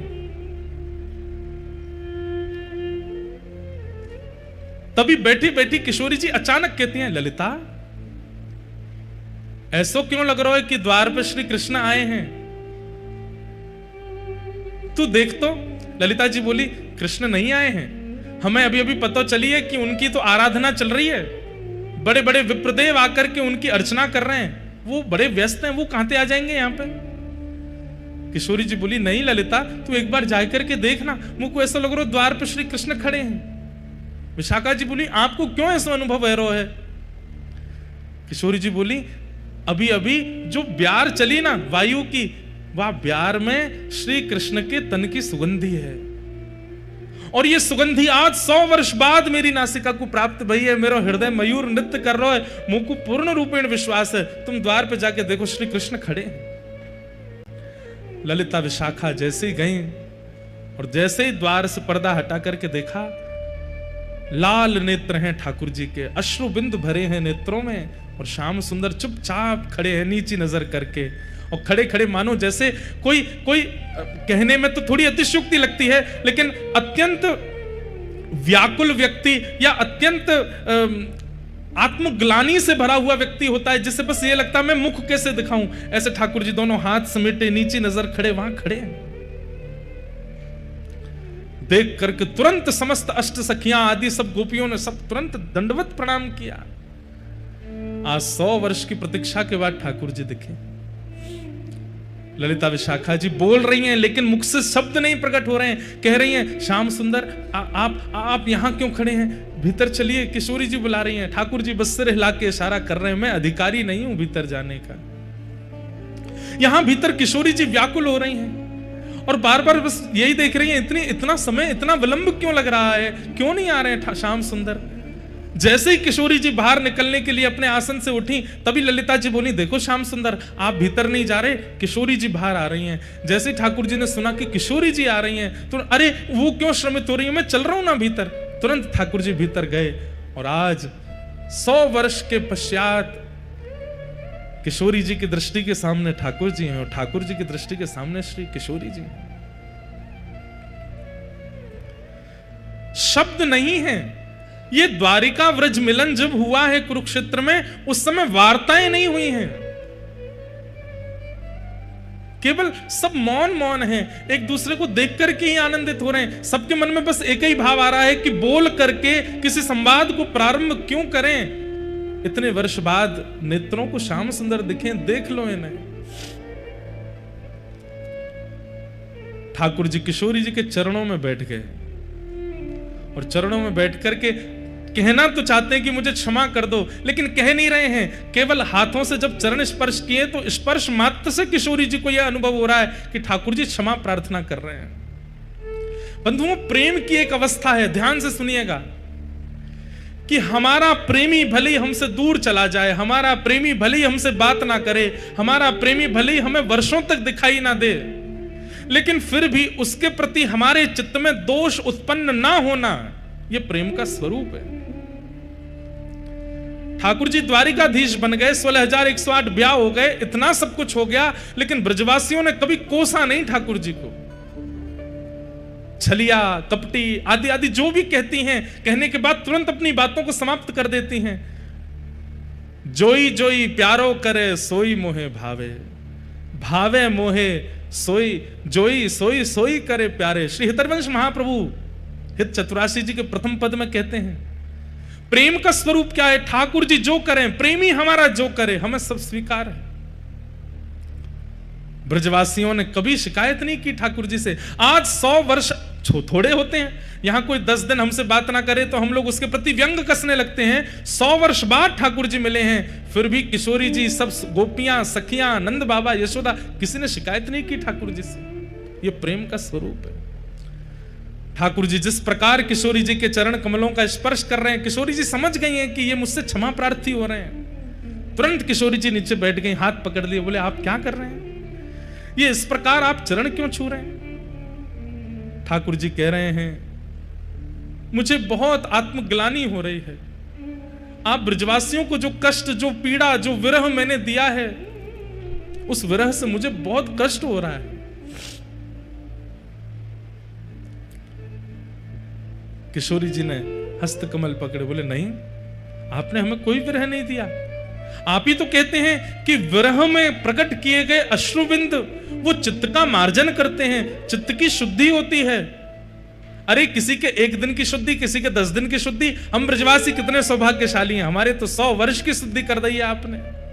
और ये 100 वर्ष की शुद्धि हमारी नहीं है श्याम सुंदर, हमारे आने वाली पीढ़ी व्रज में जितने भी लोग जन्म लेंगे युगों युगों तक, चाहे वो कोई क्रम करें, नियम करें, अनुष्ठान करें, चाहे ना करें, वो फिर भी शुद्ध ही रहेंगे, क्योंकि उनके बट का भी रुदन हम ब्रजवासियों ने कर लिया है। वे परम पवित्र रहने वाले हैं। इसलिए ब्रजवासी सर्व पूज्य है। बड़े बड़े मठाधीश भी प्रणाम करते हैं ब्रजवासियों को। क्यों? ब्रजवासियों के बट के अश्रुबिंद ब्रजवासियों ने उस समय में बहा दिए, पवित्र हो गया है सबका चित्त। और जो आत्मग्लानि के कारण ठाकुर जी बहुत असहज हो रहे थे, किशोरी जी ने तुरंत हस्तकमल पकड़ा और सब गोपियों से कहा, अरे 100 वर्ष है गए, श्रृंगार पेटी खुली नहीं है, आज श्रृंगार पेटी खोलो। और 100 वर्ष बाद आज पहली बार श्रृंगार पेटी का खुली है। ललिता जी चंदन घिस रही हैं, विशाखा जी आदि सब सखियां सुंदर सुंदर रत्न लेकर के आ रही हैं, सुंदर सुंदर पुष्प के आभूषण लेकर के आ रही हैं। और श्री किशोरी जी श्याम सुंदर को वृंदावन चंद के रूप में श्रृंगार कर रहे हैं। अभी तक तो द्वारिकाधीश बनते हैं, लेकिन आज वृंदावनाधीश बन रहे हैं। किशोरी जी श्रृंगार कर रहे हैं।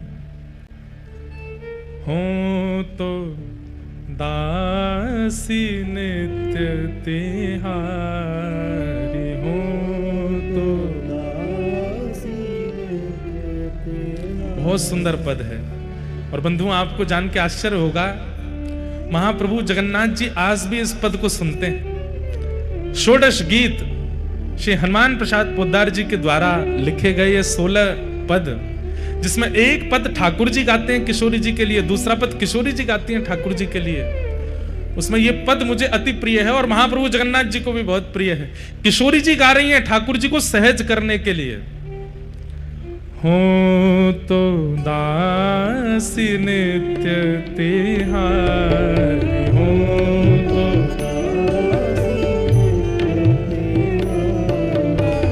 हो तो दासी नित्य तिहारी, हो तो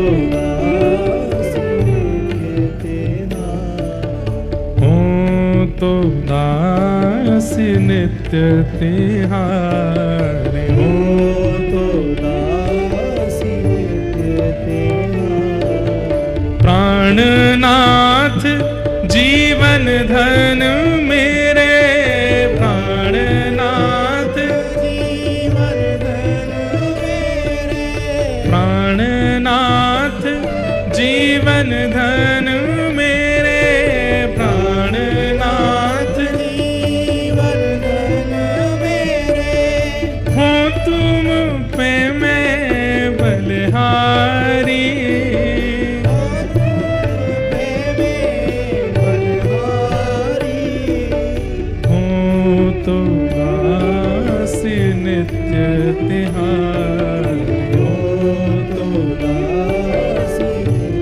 बंधुओं, जो ठाकुर जी के प्रति वात्सल्य भाव रखते हैं उनके लिए अलग भाव है, जो ठाकुर जी के प्रति सख्य भाव रखते हैं उनके लिए अलग भाव है।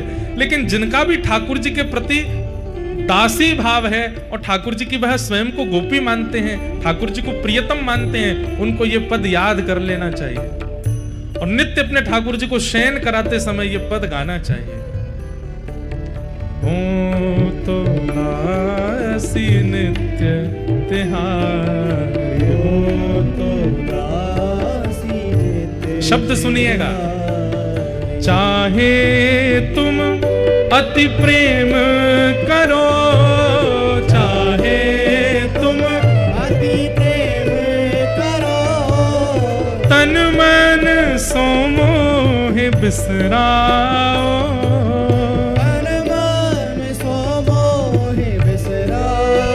आप स्वीकार करो तो भी मैं राजी हूं, आप मुझे ठुकरा दो तो भी मैं राजी हूं। हाँ, बिसराओ। तन मन सो मोहे बिसरावो। और चाहे द्रोह करो त्रासो मोहे, चाहे द्रोह करो त्रासो मोहे। और दुख देह मोहे छिटकाओ। और दुख दे मोहे छिटकावो। हूँ तो दासी नित्य तिहारे, हूँ तो दासी नित्य तिहारी।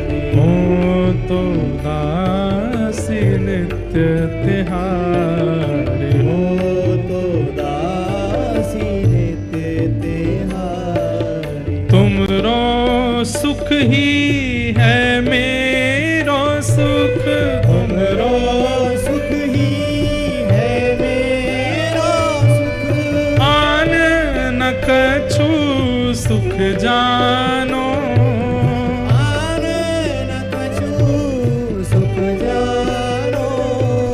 जो तुम सुखी हो मेरे दुख में, जो तुम सुखी हो मोरे दुख में। अनुपम सुख हूँ मानो। अनुपम सुख हो मानो। हूँ तो दासी नित्य तिहारी, हो तो दासी नित्य तिहारी।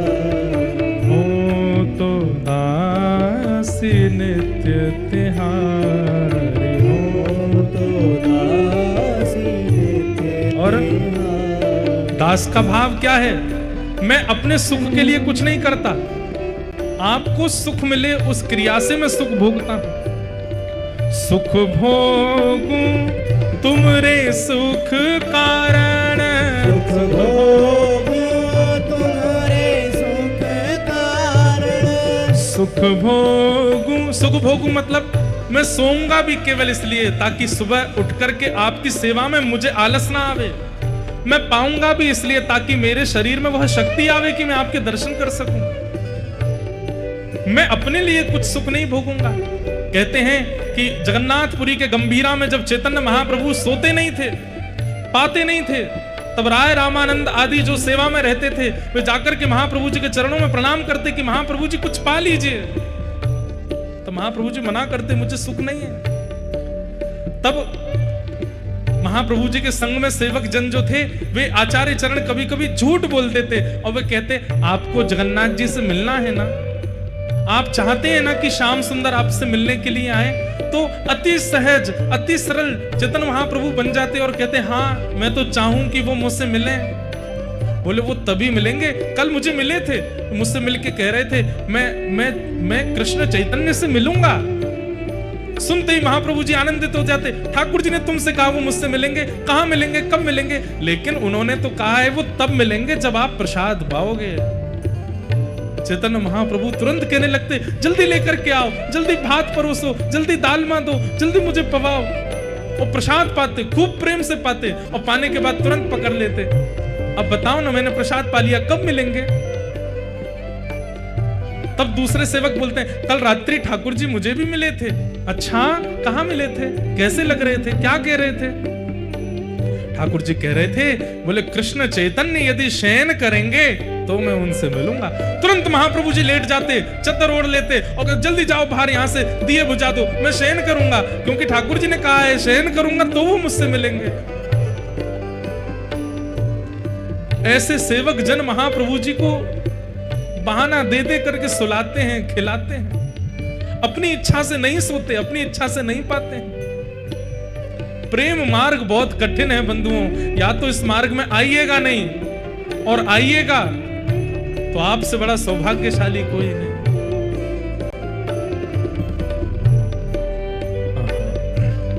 सुख भोगूं तुमरे सुख कारण, सुख भोगूं तुम्हारे सुख कारण। और न कछु मन मेरे, और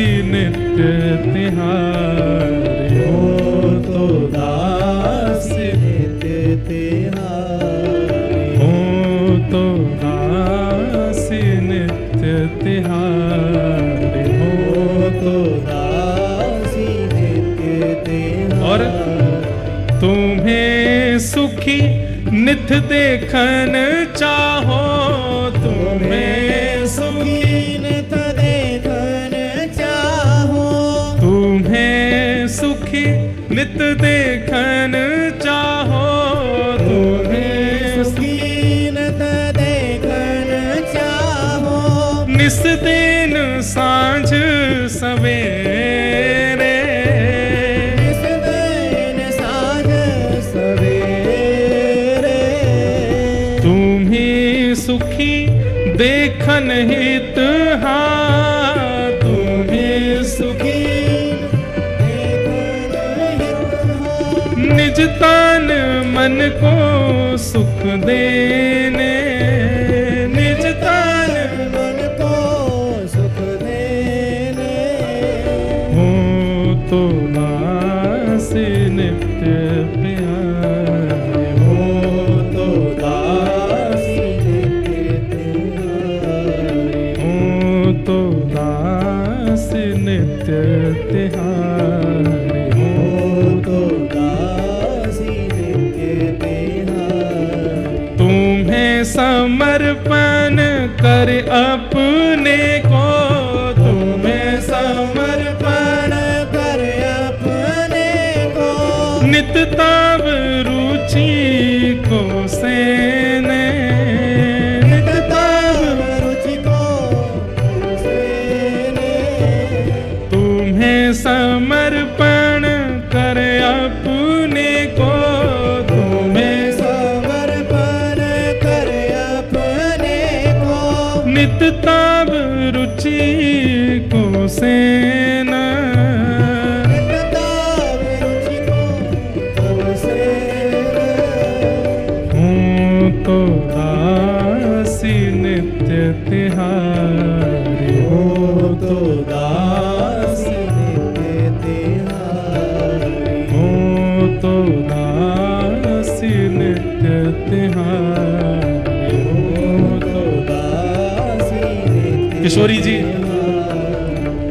इतना दासत्व प्रकट कर देती हैं, स्वयं को दासी भाव में इतना ले आती हैं, ठाकुर जी से अब सहन नहीं होता।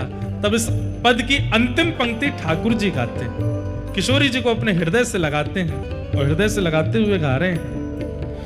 तुम मोहे प्राणेश्वरी हृदयेश्वरी तुम मोहे प्राणेश्वरी हृदयेश्वरी तुम मोहे प्राणेश्वरी हृदयेश्वरी तुम मोहे प्राणेश्वरी हृदयेश्वरी कांता कहीं सुच पावो कांता कहीं सच पावो।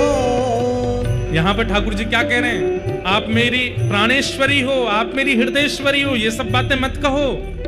अरे मैं तो ऐसा हूं। बोले कैसा? कोई अगर आपको मेरी कांता कहता है और मुझे आपका कांत कहता है तो मुझे तो मीठी मीठी शर्म आती है और बहुत अच्छा लगता है। ठाकुर जी कह रहे हैं जब मैं आपका कांत हूं ये कोई कह देता है और मैं सुन लेता हूं, मुझे बहुत सुख मिलता है। आप मेरी कांता हो ये मैं सुन लेता हूं तो ये सुनकर के मुझे बहुत सुख मिलता है। इसलिए हमने कहा कि ठाकुर जी के सामने जाके कहे करो बोल वृषभानु के जमाई की। ठाकुर जी बड़े खुश है जाएं, ठाकुर जी इतने आनंद में आ जाएं। बोले किसी रूप में मैं आपका कांत हूं और आप मेरी कांता हो। किसी ने ये बात आकर के कही, ये मुझे बहुत सुख मिलता है। हे राधा कांत, हे प्रिया कांत, हे वृंदावनेश्वरी कांत, जब ये कहकर के हम ठाकुर जी को संबोधित करते हैं ठाकुर जी फूल जाते हैं, आनंद में आ जाते हैं। कभी अगर ठाकुर जी को बहुत प्रसन्न करना हो तो सुक्ति दे रहे हैं, किशोरी जी के अनंत नामों का उच्चारण करो और हर नाम के आगे ठाकुर जी से कहो कांत। आप कांत हो, आप राधा के कांत हो, आप सर्वेश्वरी के कांत हो, आप ब्रजेश्वरी के कांत हो। आप रम्या के कांत हो। राधा सहस्त्र नाम का उच्चारण जगन्नाथ जी के सामने कीजिए, पर एक बीच में संबोधन कर लीजिए, हर नाम के आगे कांत कह दीजिए, आप कांत हैं। महाप्रभु जगन्नाथ जी इतने प्रसन्न हो जाएंगे, इतने प्रसन्न हो जाते हैं ठाकुर जी, जब कोई अष्ट सखाओं का एक पद भी है, अभी ढूंढ करके सुनाऊंगा। उस पद में अष्ट सखा कह रहे हैं कि ठाकुर जी किशोरी जी से कहते हैं कि अरे जब सखा आपस में चर्चा करें और चर्चा करते भाई यूं कह दें ना कि भैया इन दोनों की तो जोड़ी है, लाला तो हमारो लाली को कांत है। अरे श्यामाजू मैं कहा बताऊं, मेरे मन रूपी मयूर ऐसे नृत्य करें, मेरे तन की रोएं ऐसे खड़े हो जाएं, मैं तो लत्ता सहित जमुना जी में कूद जाऊं, आनंद में नृत्य करन लगूं, झूम झूम करके गाऊं, आनंदित है जाऊं। क्यों मुकु आपको कांत कह दियो कोई ने? इतना प्रिय है ठाकुर जी को। सब स्तुतियां गाओ, सब अर्चनाएं करो, पर किशोरी जी के नाम के आगे कांत शब्द प्रयोग करके ठाकुर जी को सुनाओ, और ये कहते हुए कि इनके आप कांत हो, इनके आप पति हो। और राधा कृपा कटाक्ष कहने का अवसर नहीं हो, ठाकुर जी के सामने जाके सीधे कह दो, बोल बरसाने के जमाई की, वृषभानु के जमाई की, कीर्ति मैया के लाला की, लाला तो नहीं है दामाद है, जामाता की जय हो। ठाकुर जी खुश हो जाते हैं। एक और है, बोले कहा श्री दामा के जीजा जी की जय हो। ठाकुर जी खुश हो जाते हैं। किसी रूप में मुझे कांत तो बताया। तुम मोहे प्राणेश्वरी हृदयेश्वरी, तुम मोहे प्राणेश्वरी हृदयेश्वरी, कांता कहीं सुच पावो, कांता और कहीं सच पावो। ठाकुर जी के सामने जाकर के किशोरी जी के नाम गाओ और हर नाम के आगे कांत कहो, और श्री बरसाना में किशोरी जी के सामने जाके गोपाल सहस्त्र नाम गाओ और गोपाल जी के नाम के आगे कांता कहो। इनकी कांता है किशोरी जी, हमारो प्रणाम स्वीकार करो। किशोरी जी को भी सुख मिलता है।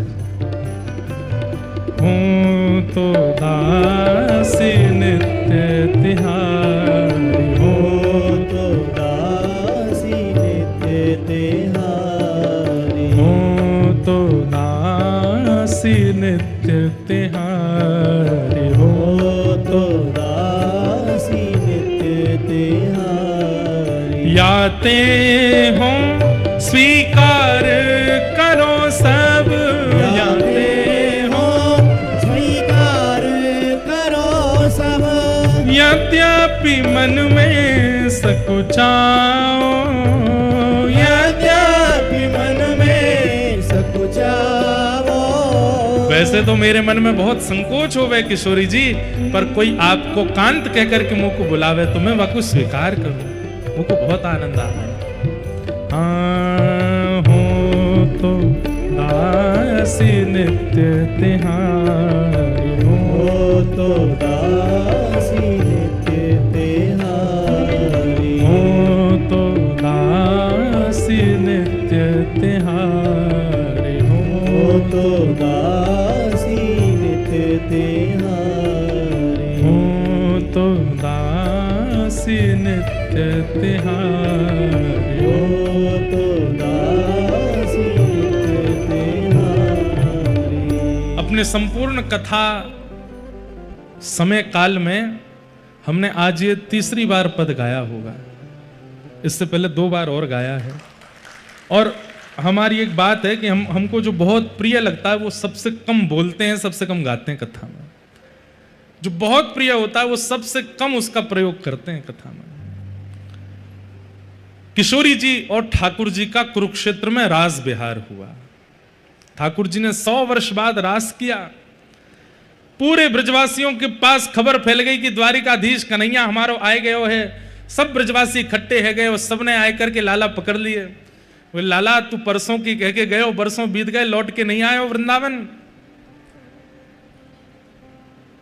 दाऊ दादान को कछु सखान ने घेर लिया और ठाकुर जी को सब ब्रजवासी और द्वारिकावासी सब एक हो गए। और द्वारिकावासी भी ठाकुर जी के चरणों में प्रणाम करके निवेदन करने लगे, हे ठाकुर जी, इन ब्रजवासियों का इतना प्रेम इतना स्नेह है, वचन निभा दीजिए ना। द्वारिका से तो वृंदावन फिर भी दूर है, कुरुक्षेत्र के तो पास ही है। ठाकुर जी ने आज्ञा दी, ठीक है हम ब्रज चलेंगे। और तब सब ब्रजवासियों ने आनंद में भर के महाराज सुंदर सुंदर रथों का निर्माण किया। उसमें सुंदर चक्के लगाए गए, ऊपर से कपड़ा लगाए गए, कोई लोहा का प्रयोग नहीं, केवल लकड़ी से ठाकुर जी का रथ तैयार किया। और एक रथ में श्री ठाकुर जी विराजमान भये, एक रथ में श्री बलभद्र जी विराजमान भये, एक रथ में सुभद्रा जी और सब द्वारिका के लोग विराजमान भये। जैसे हमारे सब पंडा पुजारी लोग रथ में कितने चढ़ जाते हैं, कोई गिनती नहीं उनकी। कई बार तो गिनती करने पर आता है 500 पंडा पुजारी चढ़े हैं कई रथ के ऊपर। कभी कभी आप देखेंगे नीचे जो रथ के चक्का है ना, इन चक्काओं के बीच में भी जगह होती है, वहां बैठे होते हैं भीतर। ऐसे ही सब ब्रजवासी जन और सब द्वारिका के लोग एक ही रथ में सब लोग चढ़ गए। और महाराज प्रेमी जन ब्रजवासी जन खींच खींच करके रथ को श्री कुरुक्षेत्र से व्रजधाम लेकर के जा रहे हैं, वृंदावन लेकर के आ रहे हैं। और श्री ठाकुर जी 100 वर्ष बाद वृंदावन पधारे। यहां किशोरी जी सब सखियों के साथ, जब वृंदावन थोड़ी दूरी पर रह गया है, तब किशोरी जी ने आज्ञा ली है, बोले कि अब हम पहले पहुंच जाएं। बोले क्यों, आप आएंगे तो आपकी स्वागत की सब व्यवस्था होगी। तो सब ब्रजवासी जनों ने द्वारिका के लोगों से कहा कि अब थोड़ी दूर ब्रज रह गया है, आप ही रथ खींच के लाओ, हम ब्रज में जा रहे हैं, सब व्यवस्था करें। ठाकुर जी ने सबसे कही, बोले कि देखो मेरो जैसो वृंदावन में छोड़ के गयो वैसो ही करियो, कछु अतिशयोक्ति मत करियो ना। बोले लाला वैसो ये वृंदावन ने साफ सफाई तो करेंगे, लाला आ रहा है इतने दिनों बाद। सब ब्रजवासियों ने जाकर के अपने घर सजाए, अपने घरों पर फूल मालाएं सजाई, सुंदर सुंदर दिए जलाए, अपने घर के बाहर सुंदर गोबर के लेप किए। और सब ब्रजवासियों ने अपनी अपनी गैया बाहर बांध दी कि लाला देखे, क्योंकि सब ब्रजवासियों की गैया चराई है ठाकुर जी ने। ठाकुर जी जब नंद बाबा से मिले तो यही पूछ रहे, मेरी धौरी गैया अब दूध देवे 100 साल बाद। नंद बाबा बोले लाला तू जब ते ब्रजते गयो है, कोई गैया ने भी बालक को जन्म दी दियो, और बछड़ा बछिया जितने छोटे हते वो उतने ही है, वो कोई बड़ो ना भयो, सब नेक से। जैसे हमारो लाला छोटो सो, वैसे बछड़ा बछिया नेक से हैं। बंधुओं, त्रेता में 14 वर्ष का वियोग दिया था अयोध्या वासियों को, पर ब्रजवासियों को 100 वर्ष का वियोग दिया। और जैसी अयोध्या की हम खबर सुनते हैं, ना किसी ने जन्म लिया, ना किसी के प्राण गए, वही व्रज में स्थिति है। लेकिन व्रज में एक और बात है कि कोई बड़ा छोटा भी नहीं हुआ, सब उतने ही हैं। ठाकुर जी के सब बछड़ा बछिया भी आज उतने ही हैं। असंख्य गाय ठाकुर जी का स्वागत कर रही हैं। ठाकुर जी रथ से उतर करके गायों को प्रणाम करते हैं, एक एक गैया को अपने हृदय से लगाते हैं, ब्रज को प्रणाम करते हैं, वृक्षों को हृदय से लगाते हैं। घर घर जाकर के ठाकुर जी सुंदर माखन मिश्री को भोग लगा रहे हैं। सब द्वारिका के लोग इस लीला का दर्शन कर रहे हैं। अभी तक तो द्वारिका के लोगों ने केवल लीला सुनी थी, आज प्रत्यक्ष दर्शन हो रहा है व्रज का। ठाकुर जी सब द्वारिका के लोगों को बता रहे हैं, यहाँ पे हम यूं गैया चराते, यहाँ पे हम ये लीला करते, यहाँ पे ये लीला करते। और ये लीलाएं दर्शन करके सब ब्रजवासी अति आनंदित हो गए। सब ब्रजवासी लाला को कंधा पे उठा करके नृत्य करने लगे। कन्हैया ले चल पल्ली पार, जहां विराजे राधा रानी, जहां विराजे श्यामा प्यार, अलबेली सरकार संवरिया ले चल पल्ली। बंधुओं, इसी भावना से रथ यात्रा होती है ठाकुर जी की। ये चैतन्य महाप्रभु ने राजा को बताया, भैया वो गुंडीचा मार्जन साफ सफाई के लिए तुम सेवकों को मत भेजो, वो तो हमको करना चाहिए। क्यों? बोले क्योंकि हमारे ठाकुर जी वृंदावन आ रहे हैं, हमारे ठाकुर जी वृंदावन वापस आ रहे हैं। ये वही लीला का यहां पर दर्शन होता है। ये रथ में विराजमान होकर ठाकुर जी वृंदावन जाते हैं।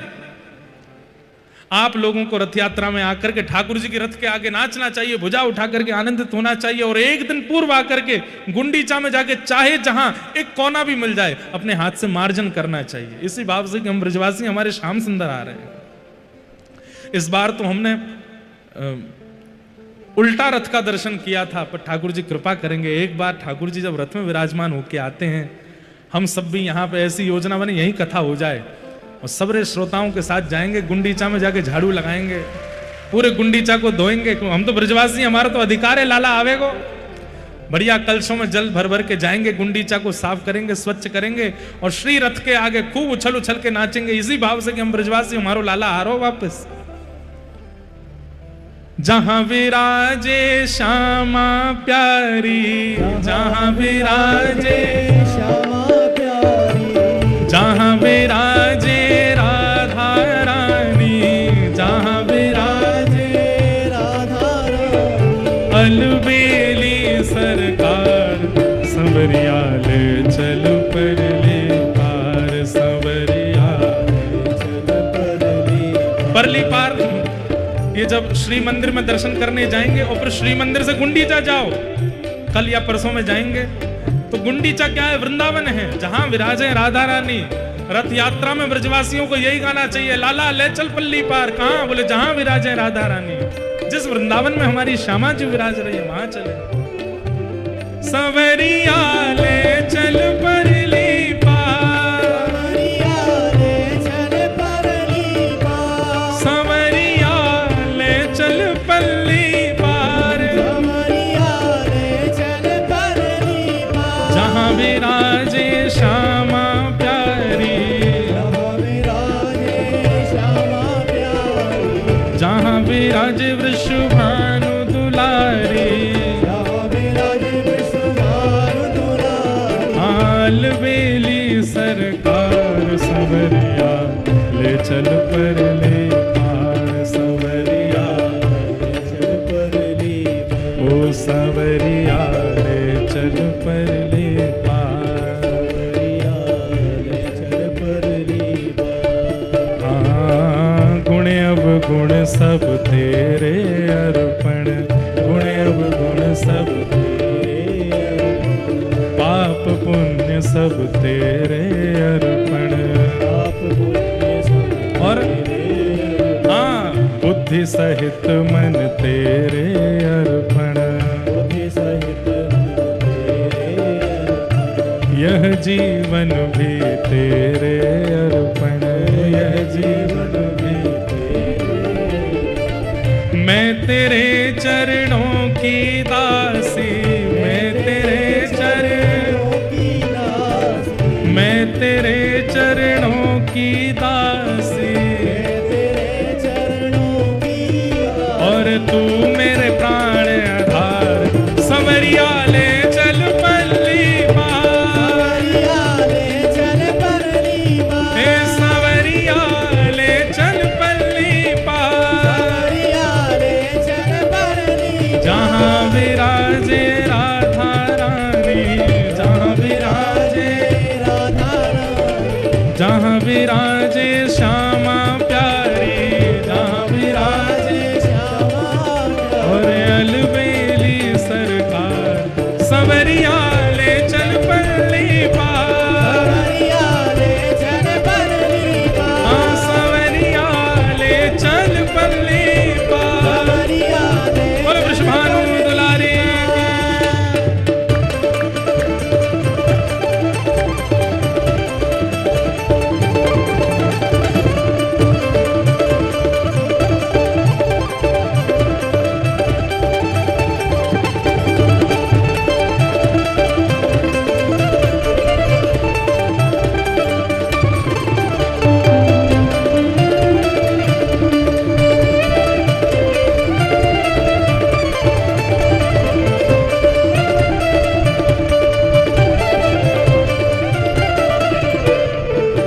और यहाँ यशोदा ही गुंडीचा मैया के रूप में क्या कह रही हैं? तेरी आस लगा बैठी हूँ, तेरी आस लगा बैठी अपना आप भुला बैठी हूँ, आप बुला बैठी, हाँ आंखें खूब थका बैठी हूँ, आंखें खूब थका बैठी, सांवरिया में तेरी रागिनी, सांवरिया में, सांवरिया में तेरी रागिनी, तेरी रात और तू मेरा राग मल्हार। सांवरिया ले चल पल्ली पार, सांवरिया चल परली पार, हे सांवरिया ले चल पल्ली पार, ले चल परली सांवली पार। ले चल परली, हे नाथ नाथ नाथ भजो नाथ जगत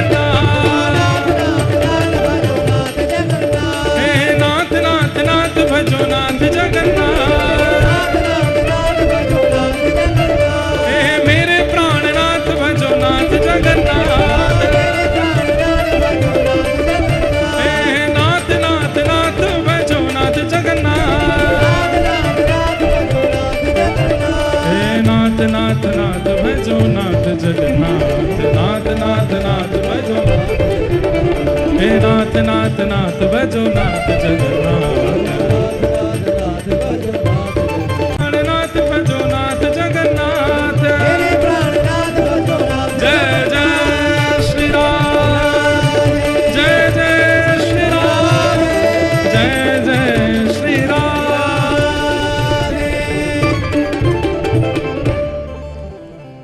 संवरिया ले चल पल्ले पार, सवरिया ले चल पर ले पार, जहाँ विराजे प्यारी श्यामा प्यारी, जहाँ विराजे प्यारी श्यामा प्यारी, अलबेली सरकार, संवरिया ले चल पल्ले पार, सवरिया ले चल पर ले पार। श्री जगन्नाथ महाप्रभु की। जय। तो रथ यात्रा का मूल रूप क्या है?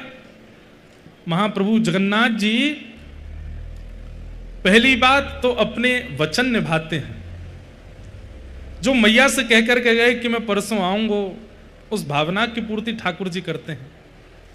और दूसरी भावना श्री चैतन्य महाप्रभु प्रकट करते हैं कि कुरुक्षेत्र ग्रहण काल के समय श्री ठाकुर जी ब्रजवासी रथ बना करके ठाकुर जी को लेकर के गए हैं वृंदावन, इसलिए ठाकुर जी वृंदावन गए हैं। और उसी भाव से हर वर्ष ठाकुर जी वृंदावन जाते हैं, इसलिए रथ यात्रा उसका महत्व अति है। गुंडीचा में जन्म वेदी है ठाकुर जी की, वहां विराजमान श्री जगन्नाथ जी का दर्शन करने का पुण्य, उसका लाभ कितना, उसका पुण्य कितना है। असंख्य असंख्य अश्वमेध यज्ञ, असंख्य असंख्य तीर्थ यात्राओं का फल केवल महाप्रभु जगन्नाथ जी के जन्म वेदी पर विराजमान दर्शन करने मात्र से प्राप्त हो जाता है, जब गुंडीचा में विराजते हैं। इस बार हमने दर्शन किए गुंडीचा में, और गुंडीचा में ठाकुर जी अलग ही लगते हैं। यहाँ जो ठाकुर जी दिखते हैं, गुंडीचा पहुंचते ही ऐसे लगते हैं लाला बन गए, छोटे से गोपाल जी मैया के पास आए हैं, उसी भाव से लगते हैं। और भैया हमारी एक बात सुनो, 3 दिन हो गए कथा को, हम चाहे जितनी भी बात कहते रहे, महाप्रसाद के प्रति कहते रहे, मंदिर के प्रति कहते रहे, नील चक्र के प्रति कहते रहे, महोदधि के प्रति कहते रहे, महाप्रभु जगन्नाथ जी, सुभद्रा जी, बलभद्र जी, सुदर्शन जी के प्रति कहते रहे, बिमला मैया के प्रति कहते रहे, पर ये सब भाव हैं। क्या हैं? और भाव बिना भाव के नहीं आते। कबीरदास जी का एक पद है, मुझे पद तो याद नहीं पर लीला याद है, कि उनकी माता जी ने कहा कि बेटा घर चलाने के लिए कुछ धन की आवश्यकता है, तो मैं कुछ बुन दिया करूंगी कपड़े, तुम नगर में जाकर के उसको विक्रय कर देना, कुछ धन आएगा तो घर चलेगा। तो श्री कबीरदास जी जाते और वस्त्र हाथ में लेकर के चौराहे पर खड़े हो जाते। आने जाने वाले लोग आकर के एक ही बात पूछते, कितने भाव का है ये, कितने भाव का है ये, कितने भाव का है। उसी समय कबीरदास जी बेकना तो भूल गए, उन्होंने पंक्तियां लिख दी। और पंक्ति में क्या लिखा? बिना भाव के जब सामान्य वस्तु नहीं मिलती संसार में, तो बिना भाव के ठाकुर जी के पास क्यों जाते?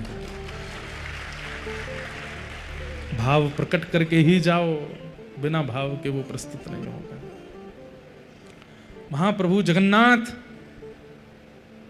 एक बात बताएं आपको, कोई महाप्रसाद पाता है और महाप्रसाद में उसको दोष दिखने लग जाए, ये वाली सब्जी तो ऐसी है, ये तो यूं है, ये तो यूं है, इसका मतलब क्या है? उसके पाप ही उसको रोकते हैं महाप्रसाद पाने से। क्यों? इसको पाते ही तो हम स्वस्थ हो जाएंगे। जैसे दवाई से रोग ठीक होता है, लेकिन दवाई की कड़वाहट के कारण जीभ मना करती है, कोई नाक बंद करते हैं, कई आंख मींचते हैं, और कई तो महाराज इधर उधर भागते हैं, माँ पीछे दवाई लेके भाग रही, बालक भाग रहे हैं आगे आगे, नहीं पीनी नहीं पीनी। उसे भी पता है, माँ को भी पता है कि इससे ही ठीक होना है, लेकिन फिर भी उसकी कड़वाहट स्वीकार नहीं होती। ठीक वैसे ही बंधुओं, महाप्रसाद, हमें तो लगता है अमृत भी फीका होगा महाप्रसाद के आगे, लेकिन कई लोगों को उनमें भी ये लगने लगता है ऐसी सब्जी है, ऐसा ये है, ऐसा वो है। ये कहीं ना कहीं आपके पाप ही आपको रोकते हैं। मत पाओ, क्योंकि इसको पाने से हम चले जाएंगे, हम तुम्हारा आश्रय छोड़ देंगे, तुम हमारे भैया नहीं हो, हैं? 18 साल की उम्र से तुम्हारे अंदर निवास कर रहे हैं हम, तुमने इतना पाल पोस करके काम क्रोध लोभ मोह आदि हम सबको अपने शरीर में तुमने स्थान दिया। हम जब आए थे तब इतने से थे, अब हम इतने विशाल हो गए हैं, पहले तुमको थोड़ा क्रोध आता था, अब तुमको इतना क्रोध आता है। पहले तुम में तनिक काम था, अब तुम में भयंकर काम है, और तुम हमको ऐसे छोड़ दोगे? और वही काम, क्रोध, लोभ, ईर्ष्या, द्वेष आपके अंदर आकर के आपके मन में ये भाव प्रकट करते हैं, इसको हटाओ, ये छोड़ दो, इसको रहने दो, अरे इसमें क्या स्वाद है, इससे बढ़िया तो बाहर होटल पे मिल रहा है, वहां खाएंगे। क्यों? उससे तो हम और तंदुरुस्त होंगे, इससे तो हम जीर्ण शीर्ण होकर मर जाएंगे। इसीलिए व्यक्ति फिर महाप्रसाद के प्रति उपेक्षा कर देता है। वो नहीं करता, उसके पाप करवाते हैं। और इसमें एक ही बात चलेगी, कथा आवश्यक क्यों है? एक बात हम आपको बहुत स्पष्ट कहते हैं, जगन्नाथपुरी, आप द्वारिका चले जाना, बद्रीनाथ चले जाना, पर जगन्नाथपुरी तो बिना कथा के आना ही नहीं। क्योंकि महाप्रभु जी को बिना भाव के अगर आपने देखा भी, प्रसाद भी पाया, तो आपके मन में कोई ना कोई गलत भाव आ ही जाएगा। क्योंकि जब तक इनके भाव को जानोगे नहीं, आप इनका दर्शन, इनका महाप्रसाद, इनको स्वीकार नहीं कर सकते। इसलिए कलयुग में प्रधान देव जगन्नाथ जी के दर्शन के लिए कथा सुनना बहुत जरूरी है। इसलिए हम कथा में रोज भाव प्रकट करते हैं, ताकि आपसे अपराध ना बन जाए। क्योंकि भीतर जो हैं वो तो चाहते ही हैं कि आप ना करो। तो गुंडीचा जाएंगे, इसी भाव से जाएंगे कि वृंदावन है, और वहां कहीं ना कहीं श्री किशोरी जी विराजमान है, अंतरंग भाव से विराजमान है, इसलिए ठाकुर जी जाते हैं। इस प्रकार महाप्रभु जगन्नाथ जी की रथ यात्रा होती है। एक दो जानकारियां सुन लीजिए। पहली बात, आज 4 बजे सब लोग मंदिर में उपस्थित हो जाएंगे, अपने अपने साधन और अपनी अपनी व्यवस्थाओं से भीतर आकर के श्री लक्ष्मी मैया के मंदिर के सामने जो प्रांगण है वहां पर विराज जाएंगे। 4 साढ़े 4 के बीच में व्यासपीठ की ओर से और समस्त कथा श्रोताओं की ओर से महाप्रभु जगन्नाथ जी की आज ध्वज पूजन और ध्वजारोहण होगा। आज ठाकुर जी का ध्वज विराजेगा, सब लोग वहां समय से पहुंच जाना। उसके बाद महाप्रभु जी का दर्शन करके सब, एक बात और सुन लीजिए, मंदिर में प्रणाम मत किया कीजिए, चाहे कितने भी बड़े आचार्य आ जाएं, मंदिर में केवल ठाकुर जी हैं।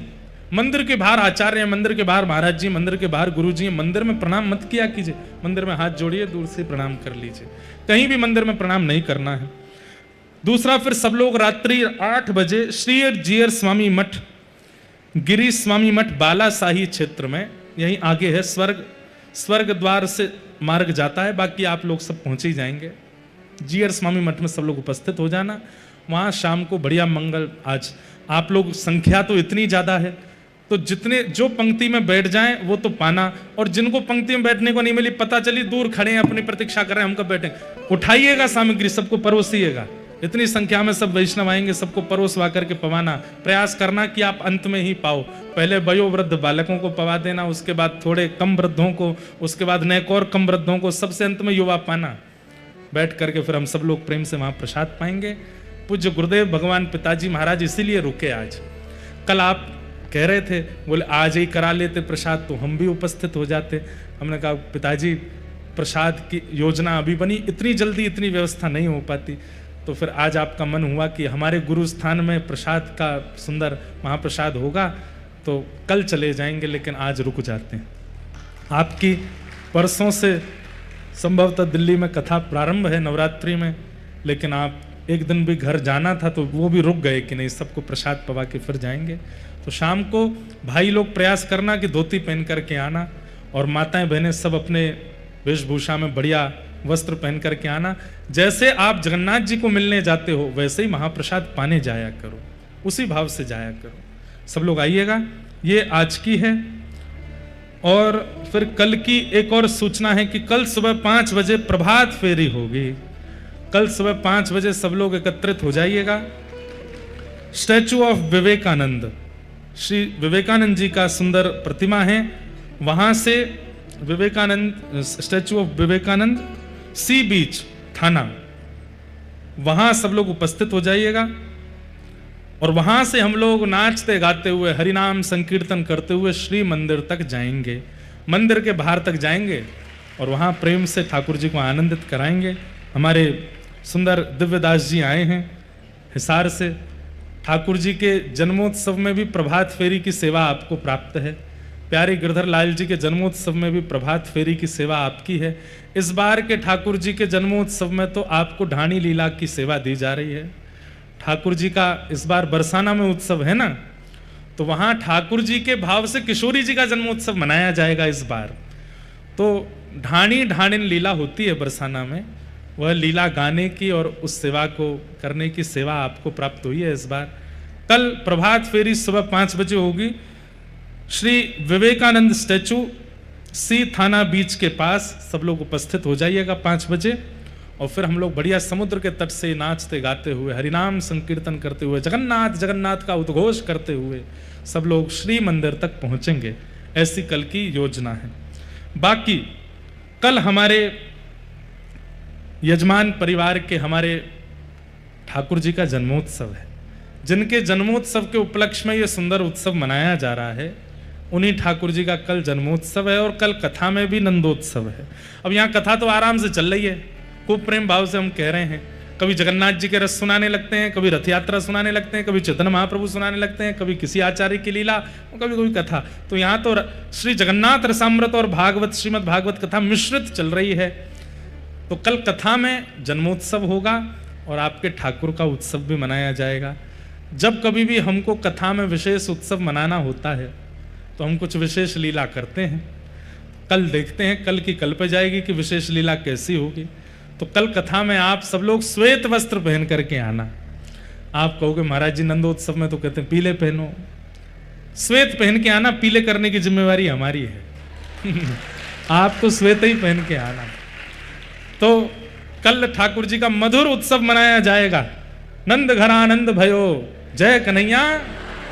कल हमारे जगन्नाथ प्रभु ही लाला बनकर के आएंगे। और कल हमारी ऐसी इच्छा है कि कल जो मंच पर बालक आते हैं ना श्रृंगार करके, उनकी जगह कोई छोटे से जगन्नाथ महाप्रभु ही सुंदर लाला बन के आवे। कल तो श्री यशोदा नंदन श्री जगन्नाथ जी बन के आवे, उन्हीं का ही उत्सव मनाया जाएगा। उन्हीं को ही ले करके उछल उछल करके नृत्य करेंगे।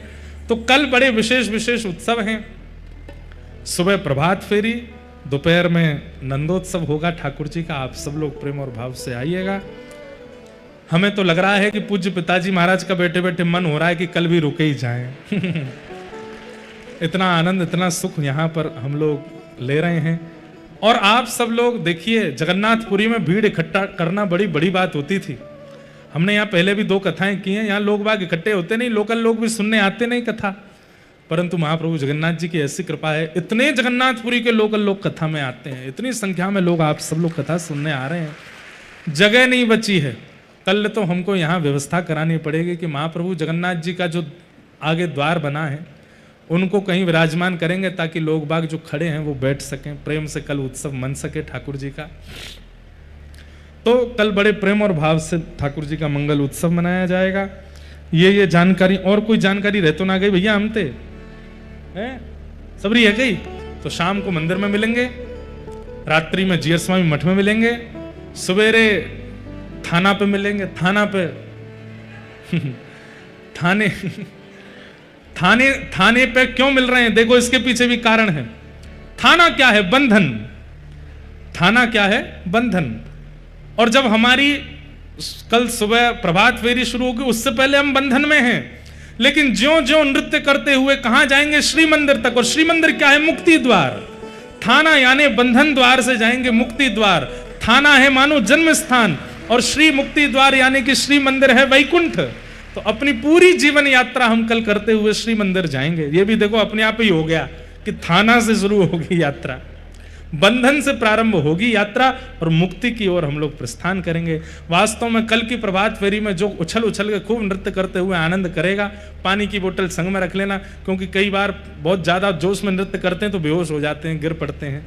जल पीते रहिएगा, हाइड्रेट रहिएगा, पसीना पहुंचते चलिएगा, और प्रेम से भाव से हम लोग गाते नाचते। हम थोड़ा धीरे गाएंगे क्योंकि कथा भी करनी है। पूरा जोर हमारे दिव्यदास जी लगाएंगे, खूब जोर जोर से हम लोग आनंद करेंगे। हमारे मस्तराम बाबा भी पधारे हैं, और ये नहीं रहेंगे तो फिर तो प्रभात फेरी पूरी होने से रही। तो कल आप भी आगे महाराज, ऐसा लगे कि जय बलभद्र भैया का। महाराज जी जब अपना डंडा लेकर के चलते हैं तो ऐसा लगता है कि साक्षात हलधर चल रहे हैं।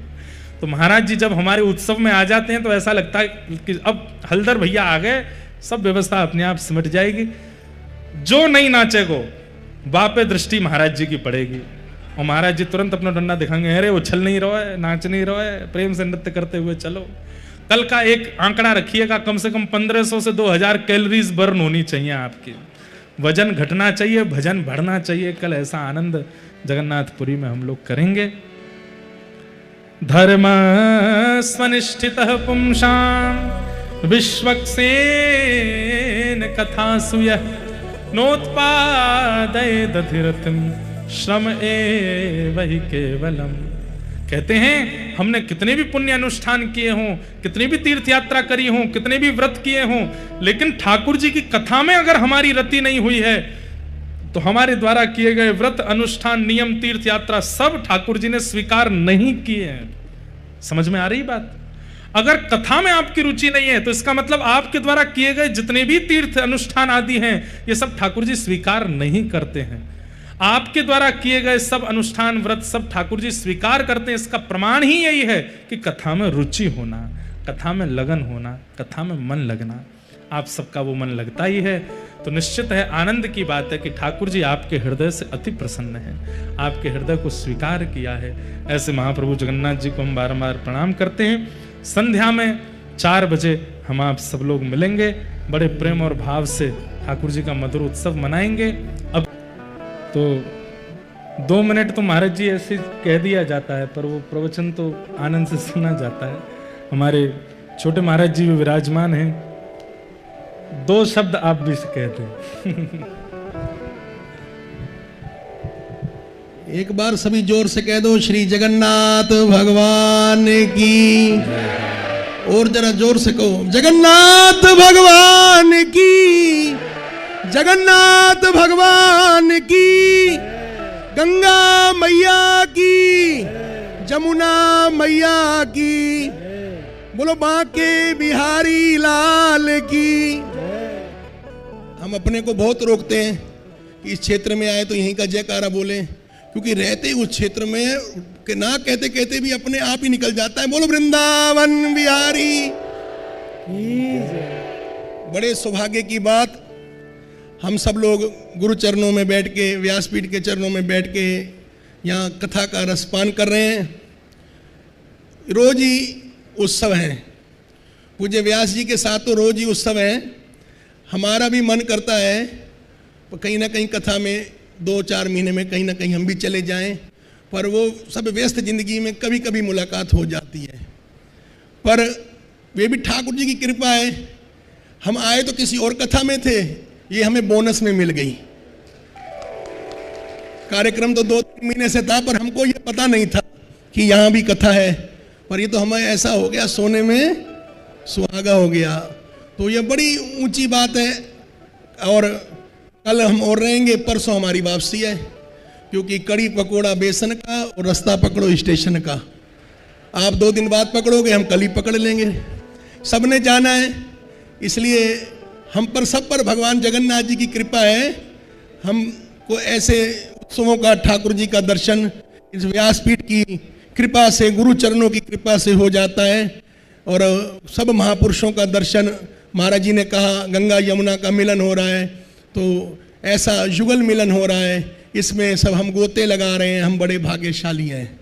किसी कवि ने लिखा, पूरब की कमाई हमने पश्चिम में खाई है, पूरब की कमाई हमने पश्चिम में खाई है, आगरे की खेप हमने कभी ना चलाई है, दिल्ली के दलालों ने तो सौदा ही बिगाड़ दिया, और पटियाले के चक्कर में जगाधरी भी गवाई है।